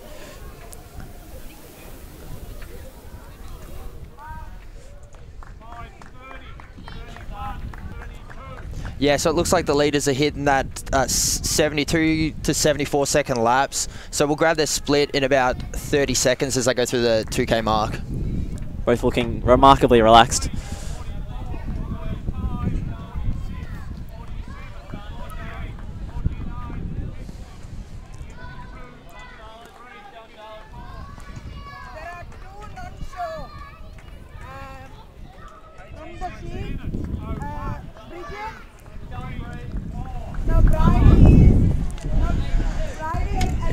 Yeah, so it looks like Sinead and Melissa are about to cross the 2K around about 6:10, so 5:25 pace. So yeah, it's quick. I think the World Champs qualifier is just over 15:20, so they're around that pace. If they can close the last 3K well, there's no reason they can't go close to that.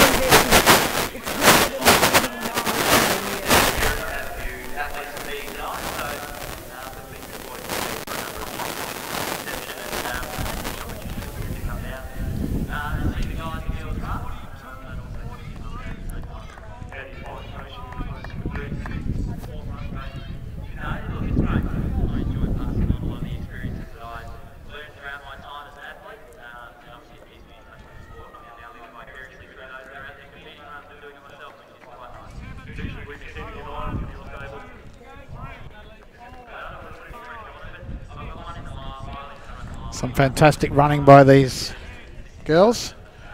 Brilliant work.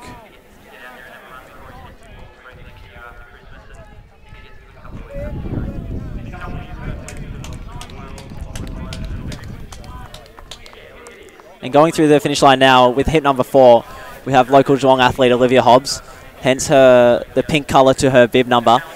She's leading the contention for the bonus $200 prize for the local Geelong athlete, sponsored by Profeet Podiatry.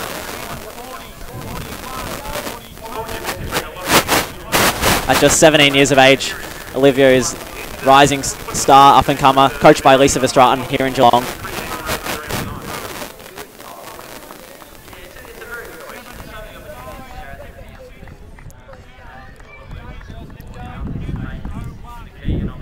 Diver and Duncan will now start to round the rear of the field.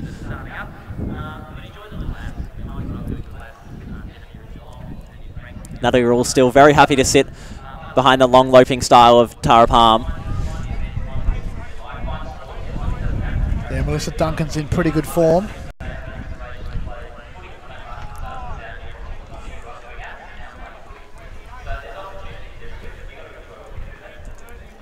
Yeah, so we're still seeing Melissa and Sinead running together. Sinead's taken it on since the 1K mark, and Melissa's just tucked in.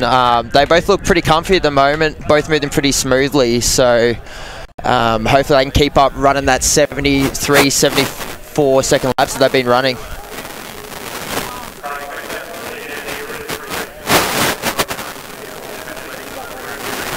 From a tactical sense, Stu, do you think that Sinead it makes sense for her to push the pace off the front?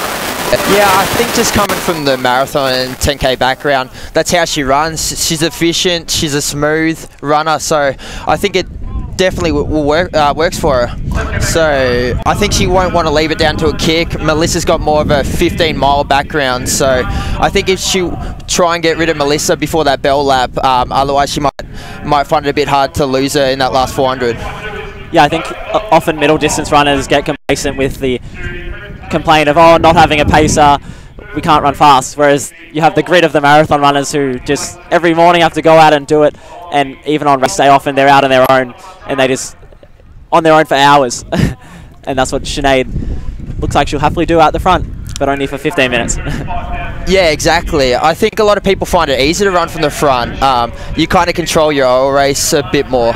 So I think Sinead's happy to do that. We saw her do that at the Melbourne Marathon.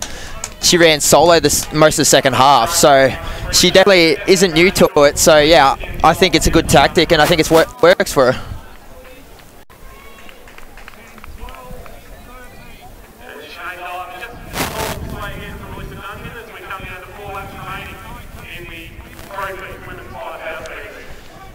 Sinead and Melissa are about to take the 4 laps to go, so they have 1,600 metres, and they've just ticked over in 10:28.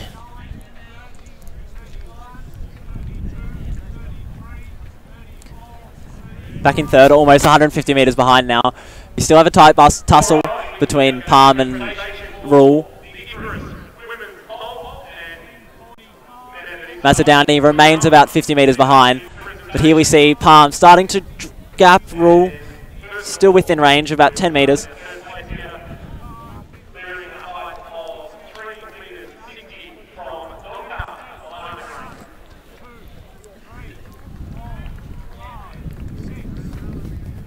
Going through to receive 4 laps there with hip number 6, Amelia Mazzoudani. While she is one of the younger athletes in the field, she probably has arguably one of the most experienced athletes on the international scene, having represented Australia on 4 occasions through World Cross Country Championships, World Junior and World Youth Championships. Yeah, I think it's a step up to a 5K is a pretty hard learning experience, just because in juniors you go from the 3K, so you're only running the 7.5 laps, so you got to work out how to add that extra 5 laps, and I think Amelia's doing that really well tonight. She's running smart. I wouldn't be surprised if she knocks off a big PB tonight.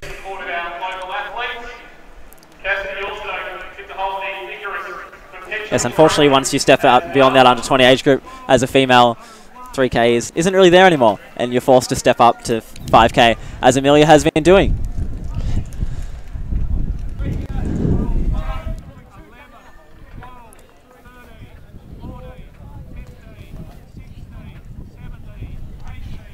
So we're just coming up to the 4K here, about 12:22 for Sinead and Melissa.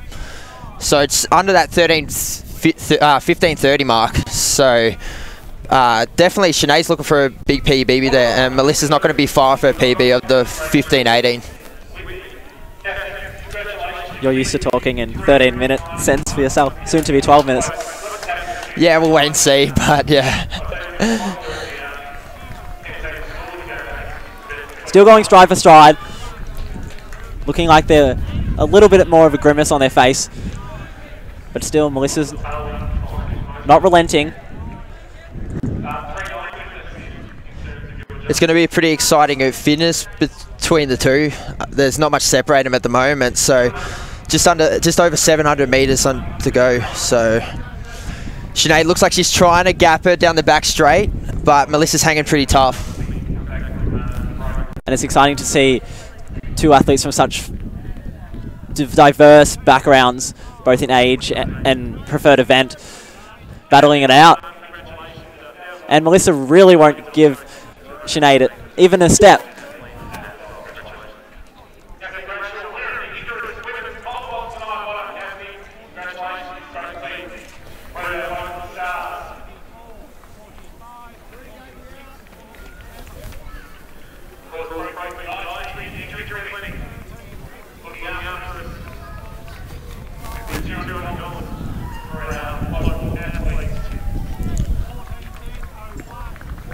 So both Sinead and Melissa are coming in to get the bell lap here. As we approach the bell, it's still Duncan's trailing Diver by 1 step. They get the bell at 14:11. And this is where we see, can Melissa use her speed to go around Sinead? But Sinead's also injecting the speed from the front. Melissa still following.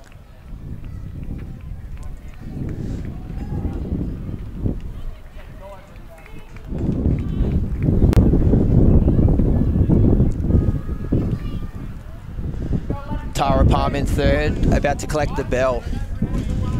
As she goes through in 14:43. Nat Rule following closely in fourth, also about to get the bell. 14:52. And just as Amelia Mazzoudani goes through the bell in 15 minutes, we look back to the top of the straight.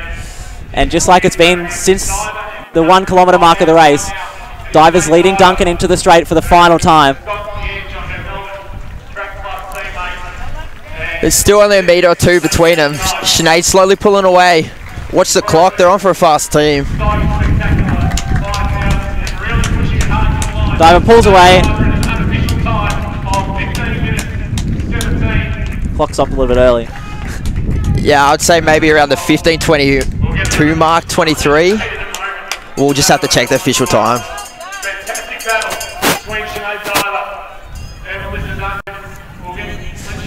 Impressive front running by the ladies. We've got Tara Palm in third coming in here.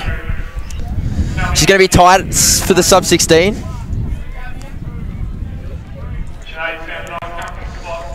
$15.57 unofficial for Tara Palm. Just off her personal best of 15.52. Natalie Rule flies home for fourth. Just over that 16-minute mark. 16.06 for her. And youngster Amelia Mazzoudani, new to the event, 16.10. About a 9-second PB there for Amelia, so pretty impressive stuff. There's a little bit of wind, but it's proved to be a fast race. Good night. Katie Gamble crosses there in 16.27. Yeah, I think the front few girls showed that even though there is a little bit of wind, if you're willing to get after the time, you can do it. So, yeah, it's a pretty exciting race to watch. The crowd was pretty involved as well. They knew it was a good tussle. So, yeah, good way to start the long distance race for the night. And here's a big PB for youngster Olivia Hobbs. 16.55, breaking 17 minutes for the first time.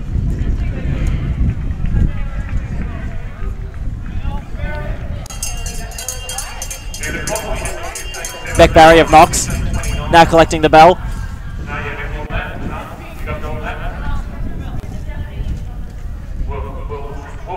We'll make it absolutely sure for you. But for both of you, obviously, nice and little Christmas present for both of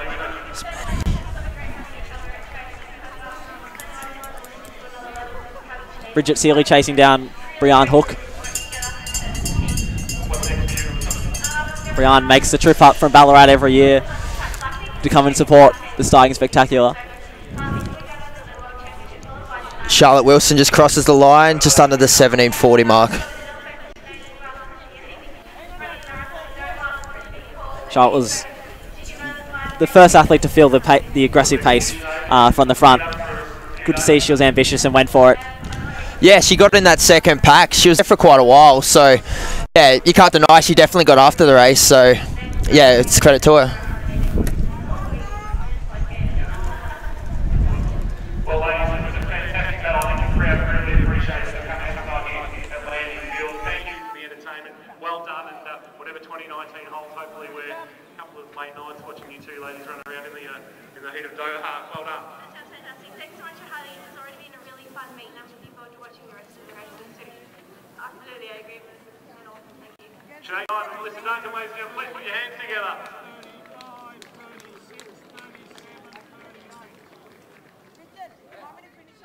That's fast. Oh, thank you.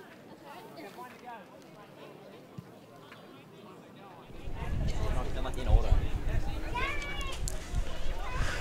We've still got a few runners out there rounding the last lap. Still looking for the sub 20 mark. So just having a look at the list, there's a few people still pretty close to their PBs. So hopefully they can finish that last 400 pretty strong and, yeah, pick up a nice little PB. Cassie D, a very familiar face here in the 5K at Steigen, crossing the line now in approximately 19:17.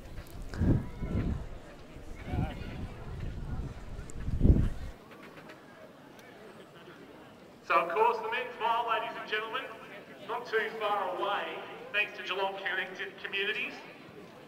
And we have roped off a section of the track at the factory end, where we're more than welcome, or more than happy to have you watch the men's 1 mile from behind those ropes and cheer on the athletes. Got a great field assembled for the 1 mile.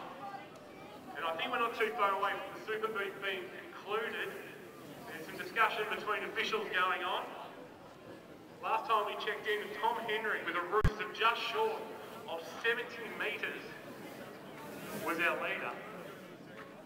So we're just going down to find out where things are at. We'll also check in at the men's pole vault where the height at the moment is at 4 metres.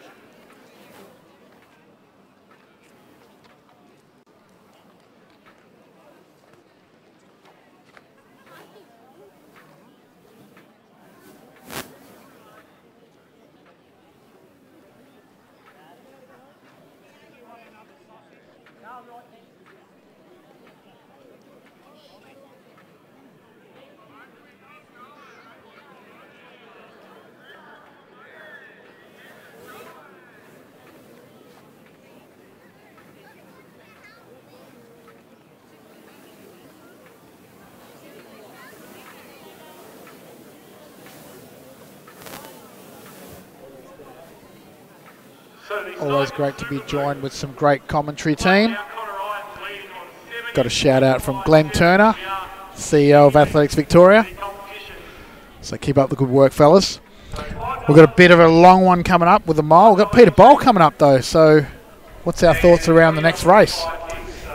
Yeah, it's definitely going to be interesting to have Peter come up from the 800.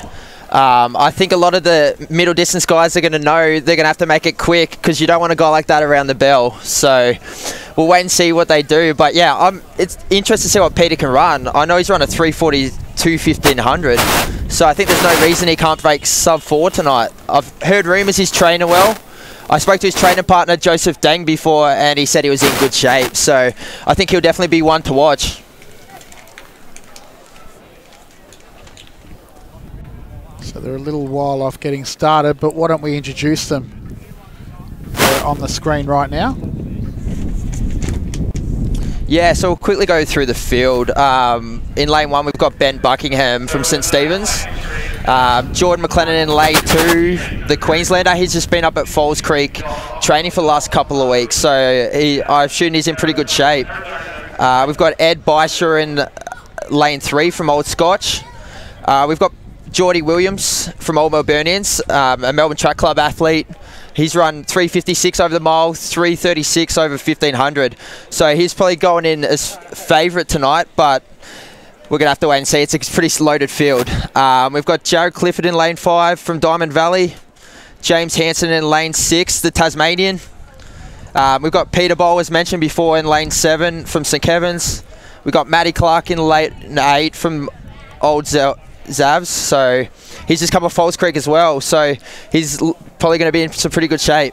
We've got Adam Clark, who's actually over from Britain training, so he's a 3:38 1500 guy, so he'll be one to watch.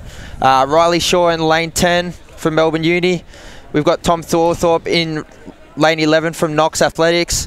We've got Jack Rayner in lane 12, backing up from Zatopek last week. Obviously the Commonwealth Half Marathon champ, so it'll be interesting to see how he goes over the mile tonight. And then we've got Harrison Kai in lane 13 from Old Scotch. And then we've got Lockie Barber from Deakin Athletics Club in lane 14. And I've heard rumours he's the pacemaker, so I think he's trying to get to 1200 in approximately 59-second laps. So if guys can hang on with him, it looks like we might have a sub 4 mile tonight. And it has been done here before at the Steigen Mile. Geordie Williams being one of them. Exciting to see a field full of such high caliber middle distance runners, especially with the Australian Mile Championships up in Bankstown tonight in about 45 minutes.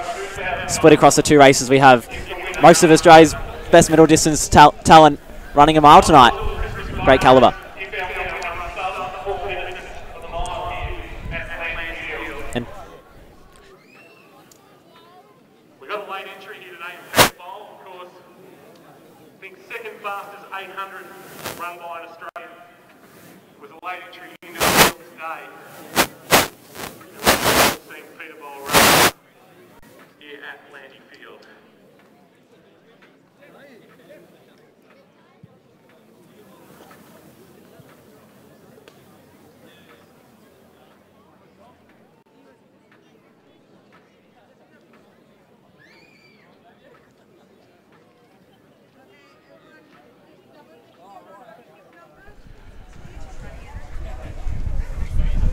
So it should be a pretty good event, hey fellas? Yeah, I think it's one of the most exciting races on the program. I know Pete Bowl has an agreement with his coach. His coach Justin Rowdy every year that he has to run at least one 1500 metres, but he's been in such fine form over the 800 this year that they didn't really find a chance to run the 1500, so they've met in the middle, made a compromise, and he'll run a mile tonight. And another, not dissimilar to Sinead Diver, whose personal best doesn't tell their full story, is Jack Rayner. Again, more preferred, or more well known over longer distances, including Commonwealth Half Marathon champion. How do you think he'll go stepping down to some faster pace here against a lot of his training partners and guys who are known as milers? Yeah, I think Jack's definitely one to watch. Training with him, I know he's got a fair bit of leg speed. We've seen in some of the races how well he's closed. We saw in that half marathon over in Europe how well he finished that last K. We've seen him on the track being able to close races pretty well. So yeah, I'm excited to see what he runs. I know that he's run 3:58. I wouldn't be surprised if he ran even a little bit under that PB. So yeah, he's definitely a guy to keep an eye on in this mile. Yeah, Jack is definitely known for his super fast kicks over the latter stages of races. I think he'll be one very much to challenge the likes of Geordie Williams tonight.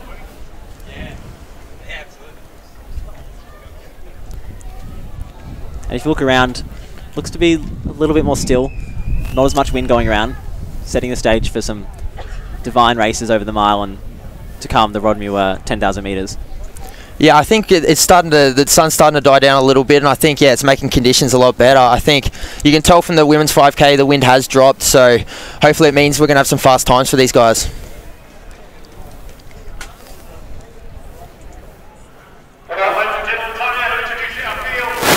Now, Isaac, we do have some people on the screen that you can see. We've got, just while we're waiting, Isaac, when are you back racing? There's a question that's come in from Jackson Teeney. I was actually hoping to race tonight, or aiming to.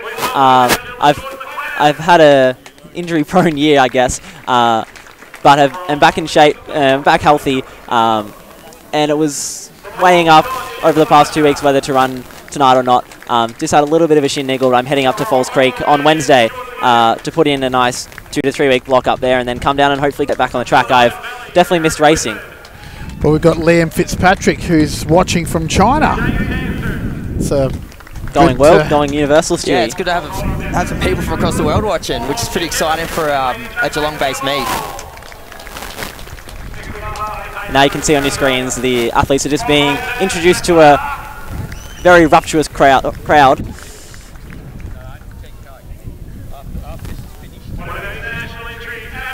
And here's our international guest, Adam Clark. Almost Joel Tobin White look-alike. Yeah, they do look similar. Clark is obviously an international athlete. He's pretty high quality. Guys run 3:38, looking at his times over the 1500, so he'll be another guy to watch. I know he spent a lot of 2016 and early 2017 being a pacemaker for a lot of training camps for Mo Farah, so he's obviously a pretty quality athlete if Mo's got him helping out in workouts. So yeah, he'll be an exciting one to watch. Yeah, it's pretty impressive if you can even run 1 kilometre at Mo's speed.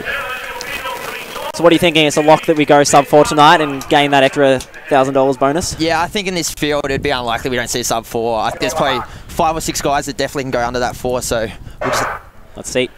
And they're off.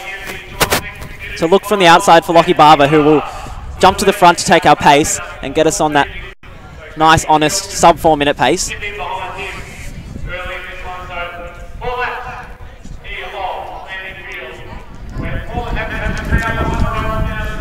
Matt Clark in the old Zavs colours, first to jump in behind, and then followed by our race favourite, Geordie Williams. So they head through 200 in smack on 30-second pace. Pretty honest, pretty steady. Yeah, so they're right early on. They're right on that 4 minute pace. They've just covered that 309 meters, and yeah, 45 seconds. So yeah, right on 60-second pace, which will give that sub 4 minute mile if they can hold that. And importantly, it's nice and even to start. So we're just coming through the bell here, 61 seconds. So yeah, for 409 meters, that's a good split to start. He ran it pretty evenly as well. So I think that's good signs. We could be on for that. Yeah, that sub 4. And you can see the field is nicely spread out in single file, indicative of the very honest pace. However, this pace shouldn't be too arduous for the likes of Geordie Williams.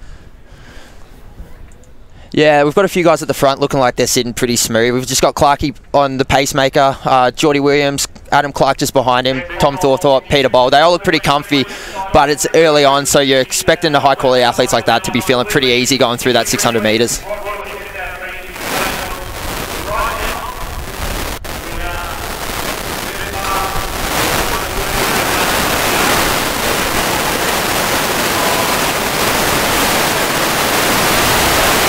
This is where young Peter Bowl is like, oh, I have to actually run another 2 laps. But very cruisy pace for him, it should be in this instance. And let's see if he can go with the pace throughout the next 2 laps. So yeah, they're right on that 61 second lap, so that's perfect. These guys are going to be able to close in probably 55, 56 seconds, so they can definitely drop a lot of time on that last lap. So if they can hold this pace and it stays consistent in the 3rd lap, we definitely should see hopefully a mid 350 mile race, which would be pretty exciting for the crowd. Great depth in the field and definitely inspired by the potential to cross that line and grab a bag of $2,000. So we've got the leaders just coming through the 1K now, so about 2:33. So yeah, the pace is still definitely on. Matt Clark's taken on the lead now after Barber's pulled out. We've got Geordie in 2nd, Peter Bowles in 3rd, Adam Clark in 4th, Tom Thorthorpe in 5th. We've got about 9 guys still there in the race, so it's going to be exciting fitness as they have 500 metres left. And with the pacemaker off, it's still all in touch. Williams and Bowles sitting ominously on the outside of Clark as they approach the bell in 3:05. They'll need a bit of a kick down here.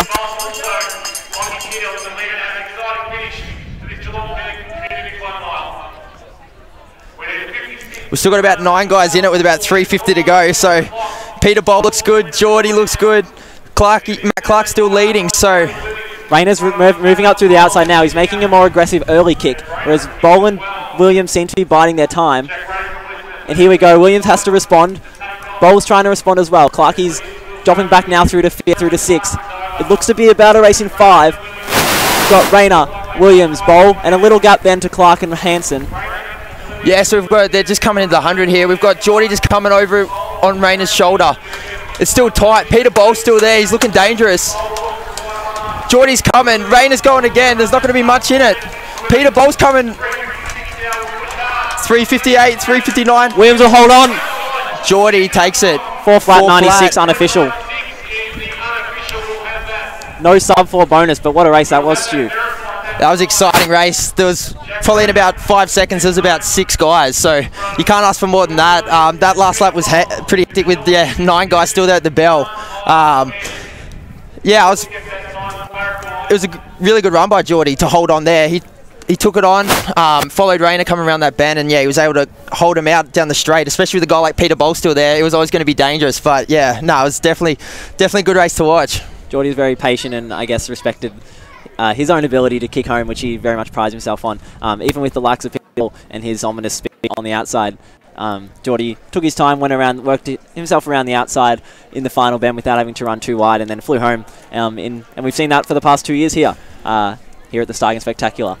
Yeah, I think Geordie is definitely high quality athlete. He's racing a lot of diamond leagues in Europe, so he knows how to race over the 1500 and mile distance, and I think that showed. He ran smart coming around the bend, and then waited his time till that last 120. Found a good line and was able to hold those guys out. So yeah, no, it was definitely a really good tactical race by Geordie there. And great to see the likes, especially of Matt Clark, who, as soon as Lockie Barber stepped off, Matt maintained the pace, held it on, and worked from the front. He's really making breakthrough strides this year, stepping up into becoming one of the top athletes, not only in Victoria, but competing on a national level. Yeah, definitely. I think you look at a guy like Matt Clark, he's good over a lot of distances. You see him out in a mile tonight. He's good over the 10K. He's ran a good half at the Victorian Half Marathon in Burnley early in the year. So yeah, I think he's showing that he can be competitive across a lot of distance. Is a good sign of a really good athlete. Yeah, he's definitely an athlete. You go, oh, what is your favourite, or what is your best event? Because he can do it all. Yeah, I've heard rumours he's looking at maybe doing a steeple this season as well, so that'll be exciting to see what he can do over the sticks. So yeah, he's definitely got a lot of range. So he's definitely a guy that we'll be looking to watch for the 2019 season.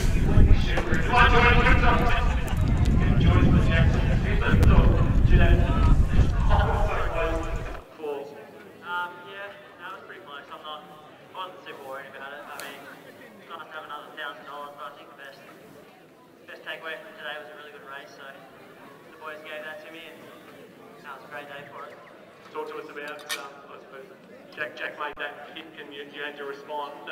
Where was it that you thought, gee, I'll really pull something out here? Yeah, Jack moved pretty good down the back straight. He caught me by surprise a little bit. I thought I had a bit more control over the race, but it was good. Keep me on my toes. I worked pretty hard around the bend, but I was pretty confident when it was about 50 to go that I had it locked up. What does it mean when it's tonight? That was awesome. It's good to go back to back. I was here last year, put on a great show, so I think it's even better this year. Absolutely. Next for you. We got some Falls Creek, do a bit of training camp, and then off to Europe for some indoor races, so that should set me up nicely. What do you, which one do you need on the Christmas day? And if my coach is here listening, yes, but not really. What's your weakness? What's the food that you go, I really shouldn't be having it, but I'm going to have some anyway? Beer or food? For the purposes of this conversation, yes. Yeah, I don't mind a beer on Christmas. It's good to relax for a little bit with the family and stuff. You rarely get to as an athlete, so you really have a good time at Christmas. Spend it with the heart. Well, Geordie, well, congratulations. Glad we finally got to. It's good to talk to Jack as well.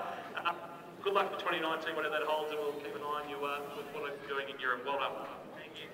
Jordan Williams joining us there from Canadian and getting the job done. We're going to do the presentation for the women's 5,000 metre. And we can get the podium for the women's 5,000 metre to join us at the front straight long jump.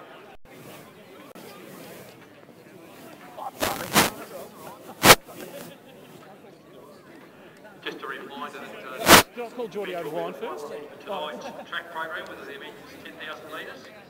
And again, we call assistance with the lap scorers for that event. We'll kind of appreciate the assistance we have with the women's 5K.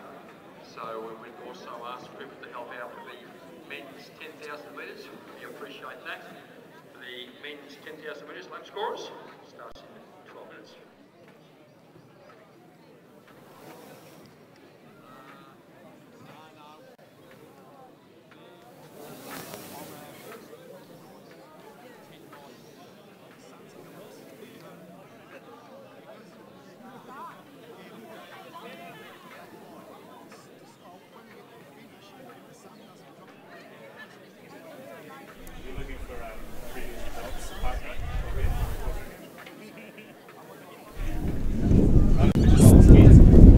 So we've just received the official results of the men's mile. Geordie Williams of Old Melburnians and the Melbourne Track Club took the win in 4 flat 94. Jack Rayner was second in 4:01.24, and Pete Bolt took third in 4:01.84. And Stewie has the results for the women's 5K. Yeah, so as seen, we had Sinead Diver in 15:23 take the win over Melissa Duncan 15:25, which for this early season in December, and definitely Sinead coming off the marathon's pretty incredible to be honest, and I think the crowd noticed I was seeing something pretty special in that women's race. We had Tara Palm in third in the sub-16 in 15:57, Nat Rule fourth 16:06, and we had Amelia Mazzadown in fifth in 16:10, which is a 9-second PB. So yeah, great result there for Amelia. Yeah, great depth in that field, in all these fields so far. So what are you looking forward to in the final event of the night, Stu, the men's 10,000 metre? Yeah, I'm pretty excited to see the 10K. I know you look out the crowd, you can see people still coming in, so a lot of people want to watch the 10K. Even though it is 25 laps, it's still going to be exciting. It's a high-class field. You got guys like Brett Robertson, who's an Olympic finalist, Joel Tobin White, who's definitely a sub-29 athlete. So there's a lot of guys in there. There's 23, and I think there's probably five or six guys that are going to have a genuine chance of being right up there. So yeah, I'm pretty excited to see how it plays out. Yeah, I know the crowd is based on how many people are here getting ready to watch the full 25 laps. And this year there are numerous athletes who have been on the waiting list. That the quality, as you suggested earlier, this has become almost a secondary race to Zatopek. In the past, you had to run under 35 minutes to get a run in this race. Tonight, going to be mid-32s to just to get on start line. So it's highly sought after getting a name on the start list to run tonight. So hopefully the guys get out there and we see lots of PBs and hopefully go close to or under that 30-minute mark. Yeah, it's definitely a credit to the organisers for the 10K. I remember I raced it when I was a junior back in 2013, and there was probably maybe 15 guys in it. But to have, I think, 31 guys with a waiting list for the event just shows the organisers credit how well the run event it is, and it also shows with the crowd as well how much the event is growing. So I think looking forward to the next couple of years, there's no reason this event can't keep getting bigger, and it's pretty exciting for athletics, especially in Victoria. I know Louis Rowan, the event organiser, in conjunction with Brett Coleman, a Geelong Region Cross Country stalwart of Geelong Region Cross Country, I should say, they have ambitions and still do have ambitions to make this event one of the biggest track and field events, not dissimilar to Zatopek in Australia, and an event where runners can come, perform in front of a crowd, enjoy the festive spirit as well, and the nice summer weather, show off a bit of Geelong on the coast, and allow athletes to run to fast times, and for the great athletes like the ones we've seen, world-class athletes that we've seen in the previous few races, allow them to win some money as well and support their ambitions as an athlete. And the camera doesn't do it justice, but we have a sunset rolling across right out in front of us, bringing rays of light onto the track as we're just putting out some lights across the finish line, and the floodlights down on the stadium, so we're setting a scene. Yeah, I was looking around. I don't think there's many better places to race at 25 laps. It's a long time you're out on track, but you've got the sun coming down pretty nicely, and the wind's dropping. You can look at the flags. There's not much movement, so I don't think there's many better conditions for going the full 25 laps. So hopefully that means with the quality field we've got that there's going to be some quick times, which will be exciting for the crowd. And if you look up on the top straight, it looks like the event organisers have taken a little hint from a classic Zatopek manoeuvre in that they've brought some rope out to the inner lanes at the top straight, so the crowd can come up closer and really get right up in the ears of the athletes and support them around 25 laps. Yeah, definitely. I think you probably don't think it makes a big difference, but I know 25 laps last week at Zatopek, having people in lane 3 and 4 was pretty helpful, especially when you start to hurt towards the end. So having family and friends there, getting in your ear every time you're coming around for that lap makes a big difference, and we can see a lot of people stacking around that bend. So it's definitely going to help the guys get through that 25 laps. And I think it also gives the crowd an awareness of they become quite immersed into the race, and it gives them an awareness of really how fast their athletes are going. I found when you come up close to sort of lane 4 and see the athletes run past you, wow, they how fast they're moving, how effortless it seems, and their cadence and all those sort of things, and it really immerses the crowd into the event. Now, while we're waiting, we've got some people just to give us a shout out to. Tony Shepherd watching from Newcastle, thank you. Shuffling between this and the Abby Thomas Mile at Bankstown, which is another big meet that's taking place right now. Been led by the team of Athletics New South Wales. They've been planning all day for that. Yes, Albie Thomas Mile doubles as the Australian Mile Championships this year, which has had a bit of a hiatus, but it's back in action, and that has attracted, as I alluded to earlier, some incredibly strong fields as well across both men and women.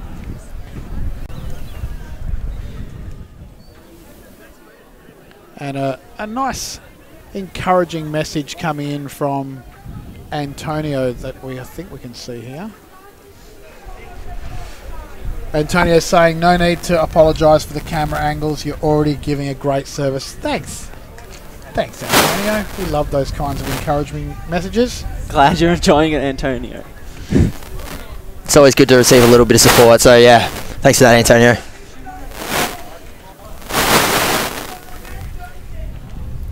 So keep those comments coming on Facebook. We got some great shout outs to give you. If you're on our Facebook page, make sure you hit like, and if you're on YouTube, and we've got a g'day from Brian Lyons. So we've got a morning stewie from Brian Lyons. So yeah, thanks for the shout out there, Brian.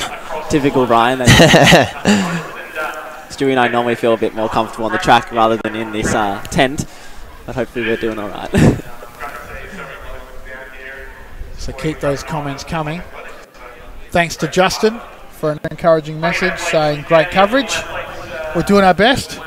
It's all produced by a team of Athletes Exclusive, Lachlan Rayner, Raf Agostino, and on commentary we've got Stuart McSween and Isaac Hockey, and on the camera we've got David Armstrong, Pat Armstrong and Scott Sidley. So a whole bunch of people. But just so you know, everyone knows that this is all done for free. We don't charge and we are not getting paid for this. But out of the goodness of our heart, we came down and set up early into this freezing Geelong weather. It says 16, 17 degrees on the screen, but I don't know about you, but it feels like about 12. Yeah, I'd say 17 degrees is pushing it. I'd say, yeah, more around that, maybe 13 or 14 degrees. You've got to check the feels like section. I have a jumper and a hoodie on over top. The guys on track will be the warmest out here. Yeah, I think if it is a bit cold, it's not bad for the. They're going to be out there for at least 28 and a half, 29 minutes. So yeah, you don't want it to be hot, otherwise it can be pretty tough. So yeah, I think racing conditions are really good right now. I think that it's probably more around that 14 degrees, which is pretty optimal for long distance races. This will be the 9th iteration of the 10K here at the Steigen Spectacular. But one of the early ones, it was almost the complete polarising opposite, in that up the back straight we had to set up water stations and hoses and sponges to try and alleviate and mitigate the high temperatures. So I think the athletes will be quite pleased with the weather tonight. But based on your feedback, Stu, I did take your advice and read the feels like, and the current temperature is 17, feels like 16. I don't think that's accurate. I think it feels like 5. I think that's pushing it. It definitely feels a little bit colder than that. Mine says feels like 12. I'll take that. Yeah.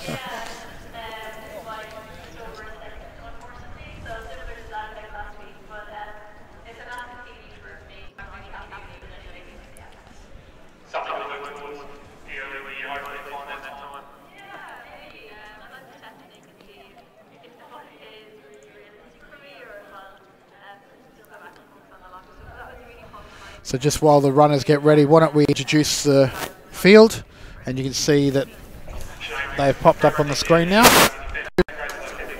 for this last race of this great event. As we discussed before, big sought after field here, so bear with me as I run through it. On the inside lane from Doncaster we have Josh Maisie. With hit number 2 from Ringwood, Tim Norton. In 3 from Ballarat YCW, Nick Van Raaphorst. 4 from Box Hill, Andre Waring. 5 from Ballarat Harriers, Julian Spence. In 6 from Collingwood, Simon Beveridge. In 7, one of our local athletes from Deakin Athletic Club, Peter Kerr. In 8, Dave Crinity. In 9, Matt Hudson. In 10, Ben Toomey.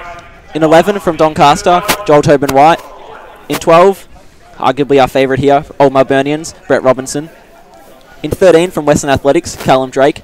In 14, from Sydney, the University of Sydney, Joe Burgess. In 15, we have Michael Nitsch. In 16, Steve Deneen. In 17 from Melbourne Uni, Nick Earl. In 18, Darryl Crook. 19 from Knox, Craig Appleby. 20 from Box Hill, Clary McIntyre. 21, Melbourne Uni, Eric Ueda. 22, from Mentone, Dion Finocchiaro. 23, Diamond Valley, Chris Rancy. 24, Sean Lee from Queensland. 25, from Glen Huntly, Ben Kelly. 26, from Sydney, Ed Vining. 27, from Athletics 2L, other local athlete, Daniel Hutchinson. From 28, from St Stephen's, Tom Crouch. 29, Johnny Earl. 30, Guy Walters. And rounding out the field, from Doncaster, Matt Johnson.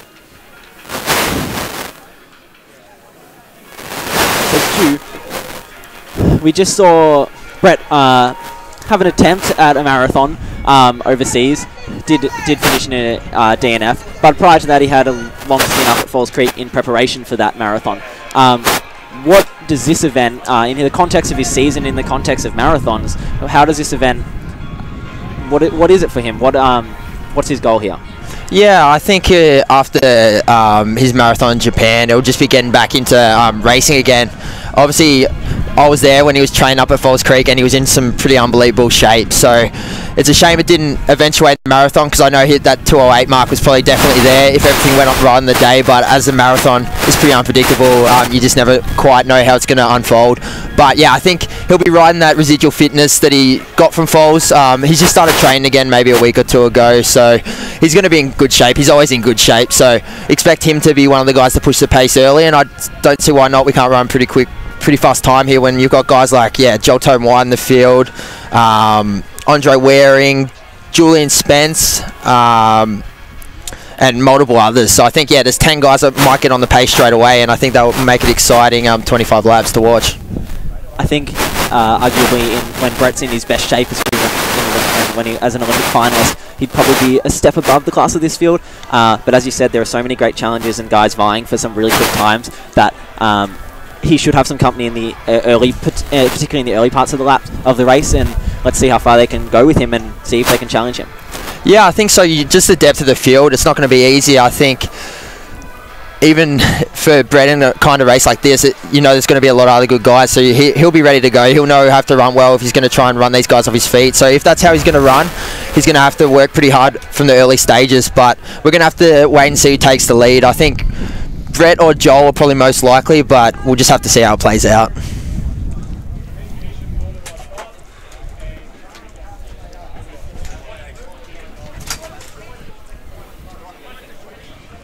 And Joel Tobin White, still relatively new on the athletic scene, has prior history as an elite athlete. What are his prospects over the track season, especially with some big breakthrough runs over the early part of this year?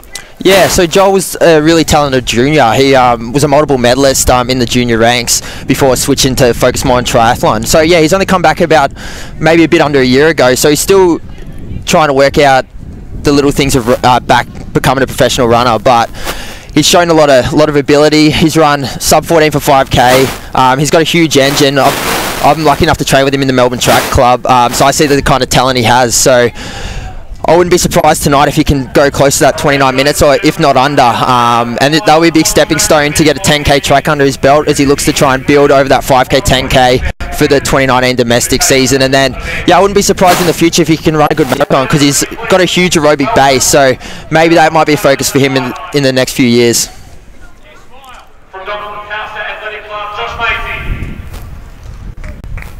So the athletes are now just being announced and given an opportunity to wave to the crowd. From Box Hill, Andre Waring. From Ballarat Harriers, Julian Spence. From Collingwood, Simon Beveridge. From Deakin, one of our locals, wearing pink. I think Andre Waring wearing hit number 3.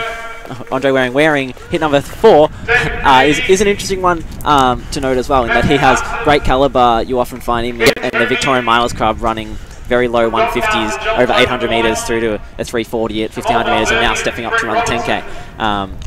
Great to see that this meet really brings together diverse athletes from diverse backgrounds and who ultimately have different goals, whether it be through to a marathon sometime early next year or the national championships in April. Yeah, definitely Andre's going to be a guy to watch. He's a guy that's taken huge steps over the last year.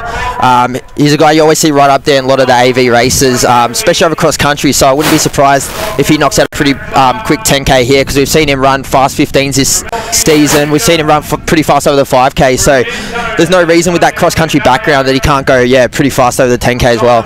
And you can find his coach wearing hip number 16, Steve Deneen. Long time in the sport, very well loved, and does all sorts of events through cross country, through track. You find him everywhere, and now he has a great group of distance runners, coaching distance runners in the northern suburbs of Melbourne, who have just sort of come to fruition over the past year or so. Andre being one of their stars, of course. And to his right, with the distinctive EARL split spelt out on the back of his shorts, we have Nick Earl from Melbourne University Athletics Club, the Melbourne Uni Athletics 5k, 10k, half marathon club record holder, who is here to defend his title tonight after winning last year. And they're off. They begin the 25 lap journey. 10,000 metres, 25 laps of landing field. Our lap counters moving into position. And with such a big field, we need to make sure they break on the back straight and all slot in nicely. We have Yeah, it looks like we've got through the merge safely, which is always a good thing, especially when you've got a split field. It's always dangerous if you're moving pretty fast and people are trying to cut in from the outside lane. So yeah, to get through that safely with such a big field is obviously a good sign early, and it looks like the pace is moving pretty well. It was about a 35-second first 200, so that's 70-second pace, so well under that 30-minute mark. So we've look like we have Nick L pushing the pace early on.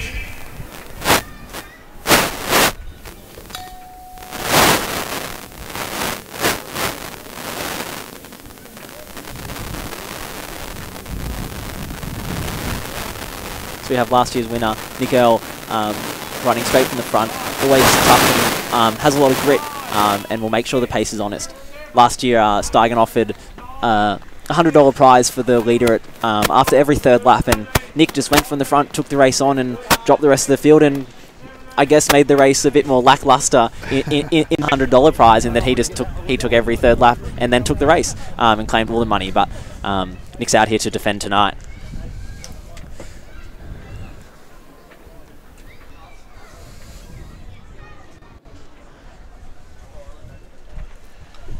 So they're at a pretty comfortable pace right now. And again, it's a very beautiful night for running. You can see them coming down the back straight. You can see the crowd. Well, you won't be able to see the crowd, but we can see the crowd just coming onto the track.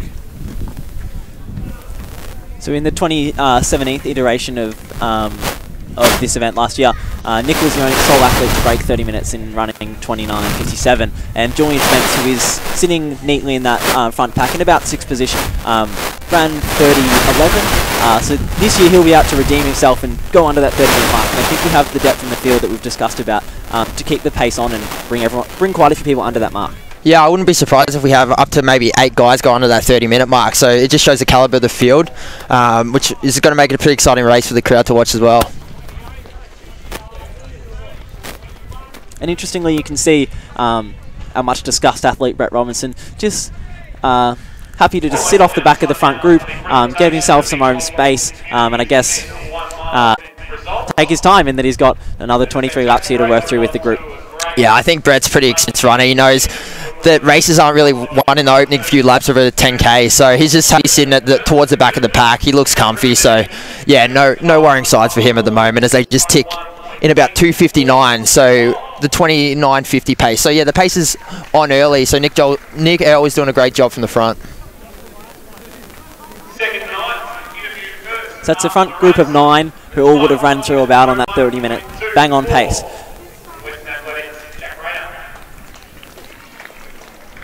We just see Nick Earl step towards the outside of lane 1, hoping someone else will take on the pace there. So it looks like we might have a couple guys working together early just to try and keep that pace on us if we're going to have a few guys go under that 30-minute mark. And Tim Norton seems happy to take that step forward and put in his turn at the front, as Craig Appleby comes around and just sits on the outside of Nick. Yeah, I think Craig Appleby's another guy we should be keeping an eye on. I remember in 2013 when I did it as a junior, he was the guy that won the race, and I think he just ran just over 30 minutes that day and looked phenomenal. So yeah, he knows how to run well here, so I wouldn't be surprised if he's right in the mix towards the end of this race as well. With the first Steigen Spectacular 10K in 2010, we have had 8 different winners, and no one is yet to win the race twice. And in this race, we have the opportunity there with the two sitting in second and third, Nick Earl and Craig Appleby, to come out and become the first man to win this event twice.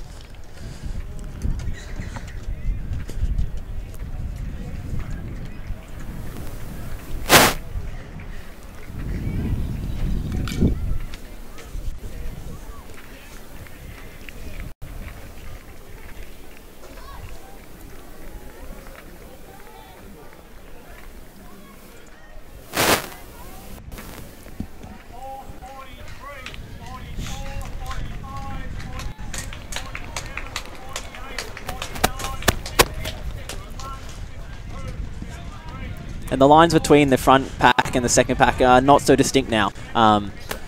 Blur between a front group of about 11 and 3 guys led by the distinctive Sydney Uni white vest of Joe Burgess, trying to jump back onto that front group. Yeah, I think it shows that the pace is pretty honest early, just how split the race is already. They're pretty early in, they've only been running for a bit over 5 minutes, but you can see the field stretch across like probably about 150 metres, so it just shows, yeah, Tim Norton definitely throwing down some pretty hot laps at the front there. And in an event that has almost 10 reserves or waiting list athletes, we know that there is such great depth, and they're all proficient runners. So for there to be such a large gap between the first and the 31st runner at 5 minutes into the race shows that, yes, they're really moving and they're going for it. Yeah, I think the final guy, so the 31st guy in the race, had a PB of under 32 minutes. So I think it just shows the quality the event's been able to attract, and yeah, holds well for a pretty good race. If the 31st guy has a PB under 32 is pretty crazy for the event. So we've just got Tim Norton leading them through the 2K mark. They've just ticked over. It's about 6:01, so dead on that 30-minute pace, which is obviously they're moving pretty well, especially in a 10K. If they can get through halfway feeling pretty comfy, you can close that last 5K pretty well. So there's no doubt if they keep going at this 3-minute pace, that we'll have at least a couple guys go on to that 30-minute mark.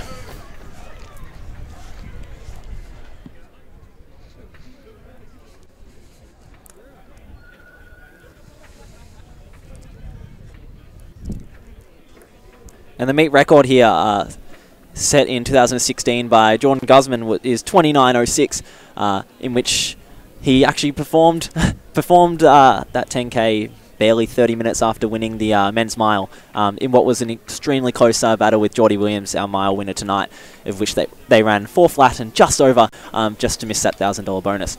And that's arguably Jordan's performances that night, arguably been the best performances in the history of this event.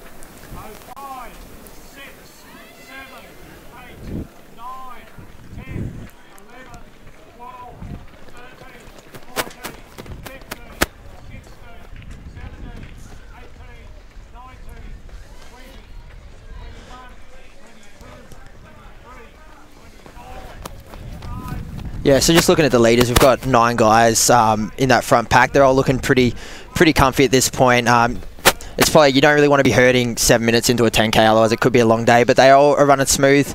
It looks like Tim Norton's still pushing the pace from the front. We've got Tom Crouch in 10th there, just trying to hang on the back of that pack. So he's trying to close them down. And then we've probably got 50 metres to second pack.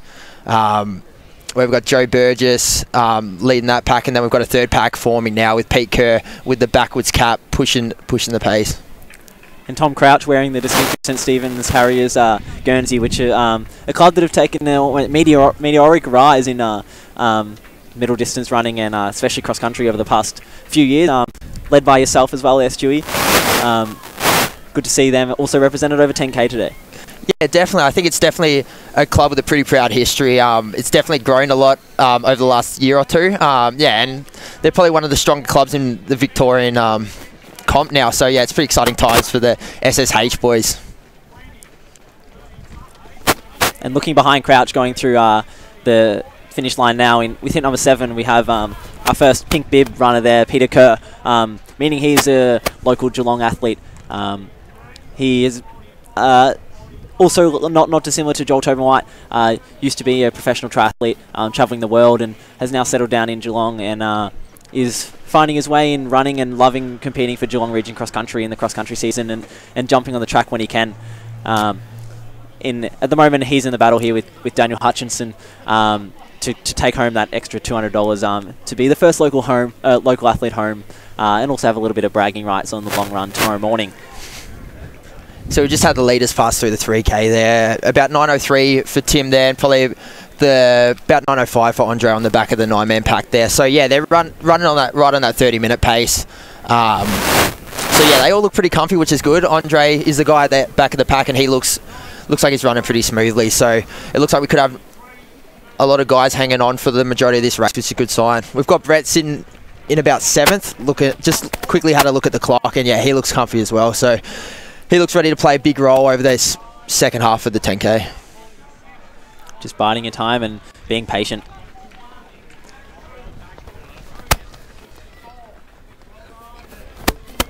It's good to see that the boys in 10th and 11th chasing that front group, Guy Walters and Joe Burgess, have made the trip from Newcastle and Sydney respectively, and they're one of many in this race who aren't Victorian runners, and again it just shows that this is a meet that it's worth making the trek down for, and hopefully they come out with some fast time tonight as well.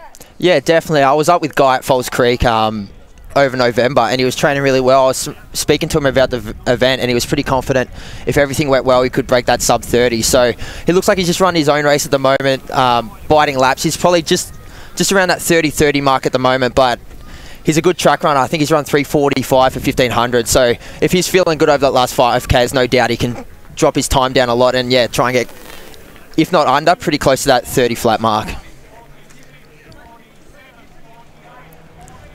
Interestingly, Tim Norton has now run many more laps at the front than Nick did.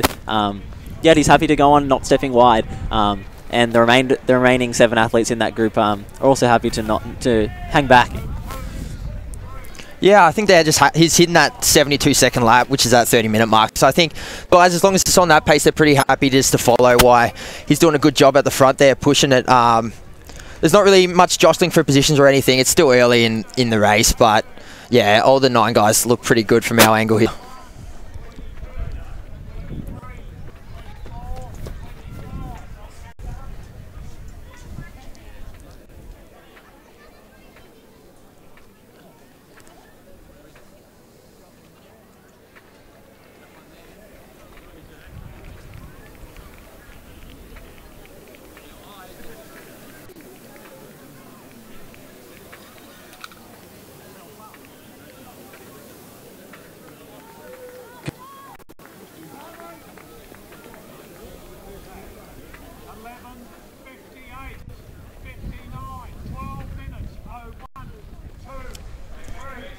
So yeah, they've just gone through the 4K mark there, about 12:04 for Tim at the front there. So yeah, they're still hitting that pretty much 3:01 minute K pace. So they're pretty much dead on about 30:10 pace. So yeah, it's definitely holding pretty good form there. The 9 guys all look pretty good at this stage, which you're hoping for in a 10K. You want to try and go through that 5K feeling comfy. Otherwise, that last 12.5 laps can be a nightmare. So I think based on how they're looking, the guys are running pretty smart, and yeah, it bodes well for a good race that there's still 9 guys there ticking through the 4.2K mark there. And most importantly, they've been very nice and consistent and clocking off very steady laps, and they're really happy to just work together at the moment and not get in any each other's way. Yeah, we'll get in a sec. We're talking. Thank you. Yeah, I think if a few people do go sub 30 tonight, they might have to shout Tim Norton a beer here, because what he's doing for them is pretty amazing, just hitting that dead 3-minute lap pace. Hopefully it pays off for Tim as well, and in the latter stages of the race they can help pull him around and he'll have a good run himself. Yeah, exactly. He might be the kind of guy that runs better from the front, so it might also play well for him as well, because I know for me, I prefer being at the front, just being Tim's kind of a taller guy, so it's a bit easier to run from the front. You're not getting clipped as much. There's not as many guys pushing you around, so it might suit him as well. But just on that note, Nick Earl goes around and moves to the front and looks to inject a little bit of pace. Yeah, I think that lap was about a 73, so maybe Nick sensed that they're just slowly drifting off that sub 30-minute pace, so he's decided to go to the front. Tim's following him now. There's still the 9 guys there, so hopefully they can latch on the back of him and keep this train going, because it's pretty entertaining having 9 guys all together pushing towards the 5K mark. And last year, as simple as this looks, this is essentially what Nick did. He put in a little injection of pace that ultimately became the decisive move, and no one saw him for the rest of the race until the finish line. But I think these guys won't let him go. Not at this stage. The leaders is coming through with 13 laps to go. There's starting to be a split. There's Ed Vining and Andre Waring falling maybe 10 metres back off the lead pack. Nick L still pushing it from the front. We've got Craig Appleby in second. Joel Tome White looking comfy in third. Matt Hudson from New South Wales in fourth. Julian Spence, who a lot of people might know from the Inside Running podcast, in fifth there, looking for that sub 30 as well. And then we've got Brett sitting, looking good in sixth. And then our early leader, Tim Norton, back in seventh.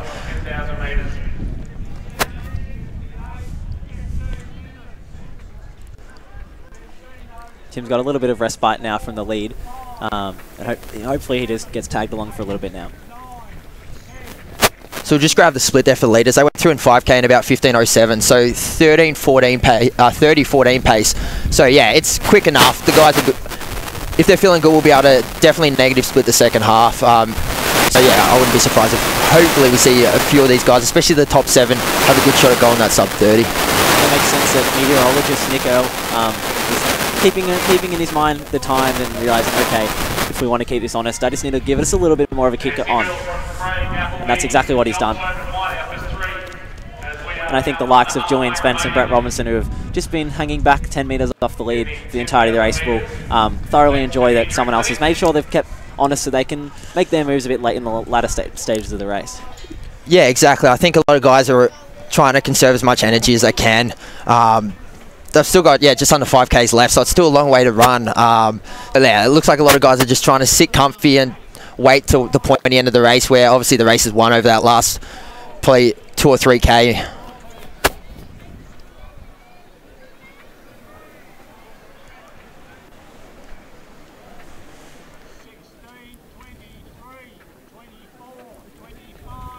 Looking down the straight, Joe Burgess and Guy Walters still working together off that front pack, but they now have the opportunity to reel in the likes of Eddie Vining, Tim Norton and Andre Waring, who were just slowly dropping off that front group, reel them in and their way back into the race. Yeah, I think what Guy and Joe have done well is they've obviously just running consistent laps. The gap between the leaders and them hasn't really changed over the last few laps, so it shows that they're running evenly. And yeah, if they can close well, both those guys look like they're on for big PBs.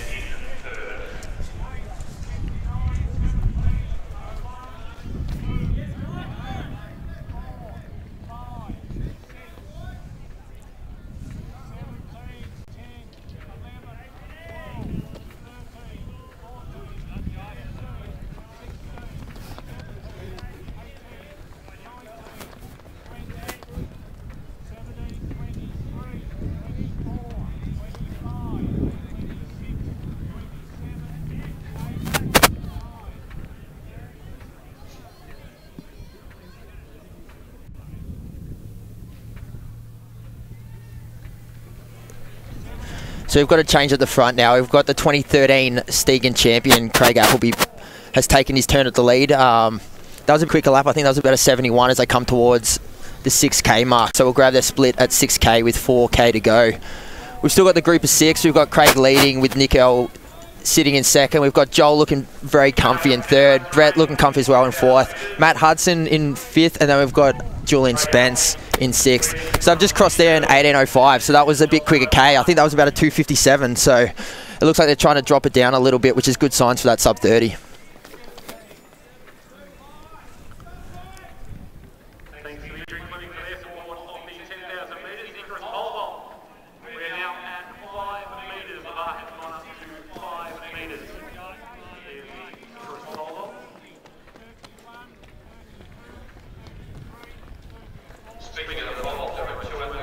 Good to see we've had 2 of the Queensland boys that have made the venture down for the 10K, Sean Lee and Daryl Crook, come through with 10 laps to go.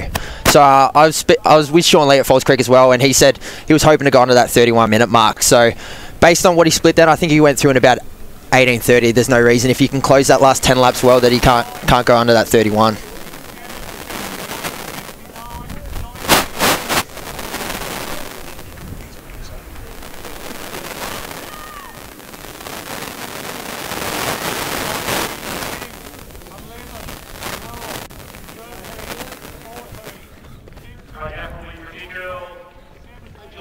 So the pack still looks pretty steady as they go through 9 laps to go. No changes that lap in position. A little bit of jostle at the front as Nick Earl stands a little bit wider of Joel Tobin White, but no one looks yet to make a move. But the race is really starting to heat up now.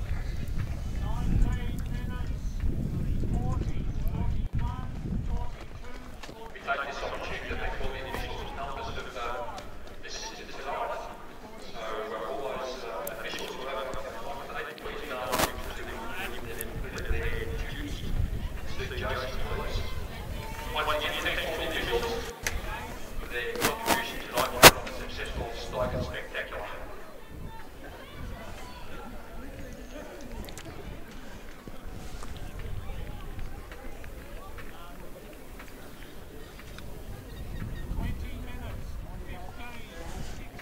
So coming into 8 laps to go, we've still got the 6 guys still in the same positions.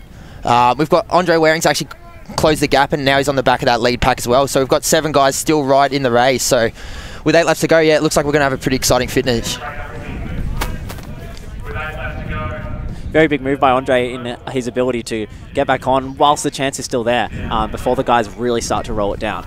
But last year's silver medalist Julian Spence is just now moving on again. He's moved around from 6 straight to the front and started to gain a little bit of gap, but the guys are working their way back to him. I think Julian might have sensed that there was now 7 on the lead pack. Just when Andre got on the back of it, he's started to drop the hammer a little bit, and we're down to the 6 again. So he's obviously sensed that was the time for him to make a move with that 8 laps to go, so 3.2k. And yeah, he's definitely dropped the hammer. I think that was a 34-second 200, so 68-second pace, which is obviously a lot quicker than the 71s that are rolling around with Craig Appleby and Nico on the front. And like a in this race, Julian Spence favoured a bit more over the marathon. Had a big breakthrough last year running 2:18 in the Berlin Marathon, of which he bettered again this year to 2:16 and out of Ballarat. Very well known in the Geelong community as an old manager of the running company Geelong, who is a sponsor of the event tonight, and now runs his own store with his partner Brian, who races the 5k early tonight in Ballarat, and always a big supporter of athletics in Geelong, and everyone's a big supporter of him too.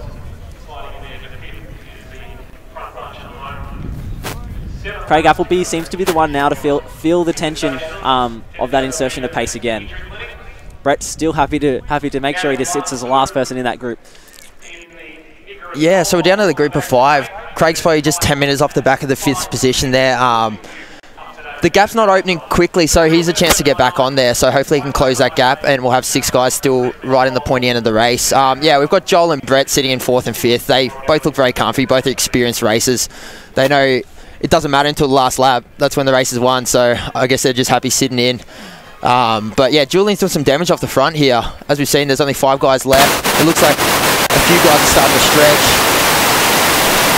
But yeah, we're coming into 6 laps to go, so maybe Julian knows as a marathoner he doesn't quite have the leg speed over those final few laps. So if he's going to try and get away from these guys, he probably knows that his time is now.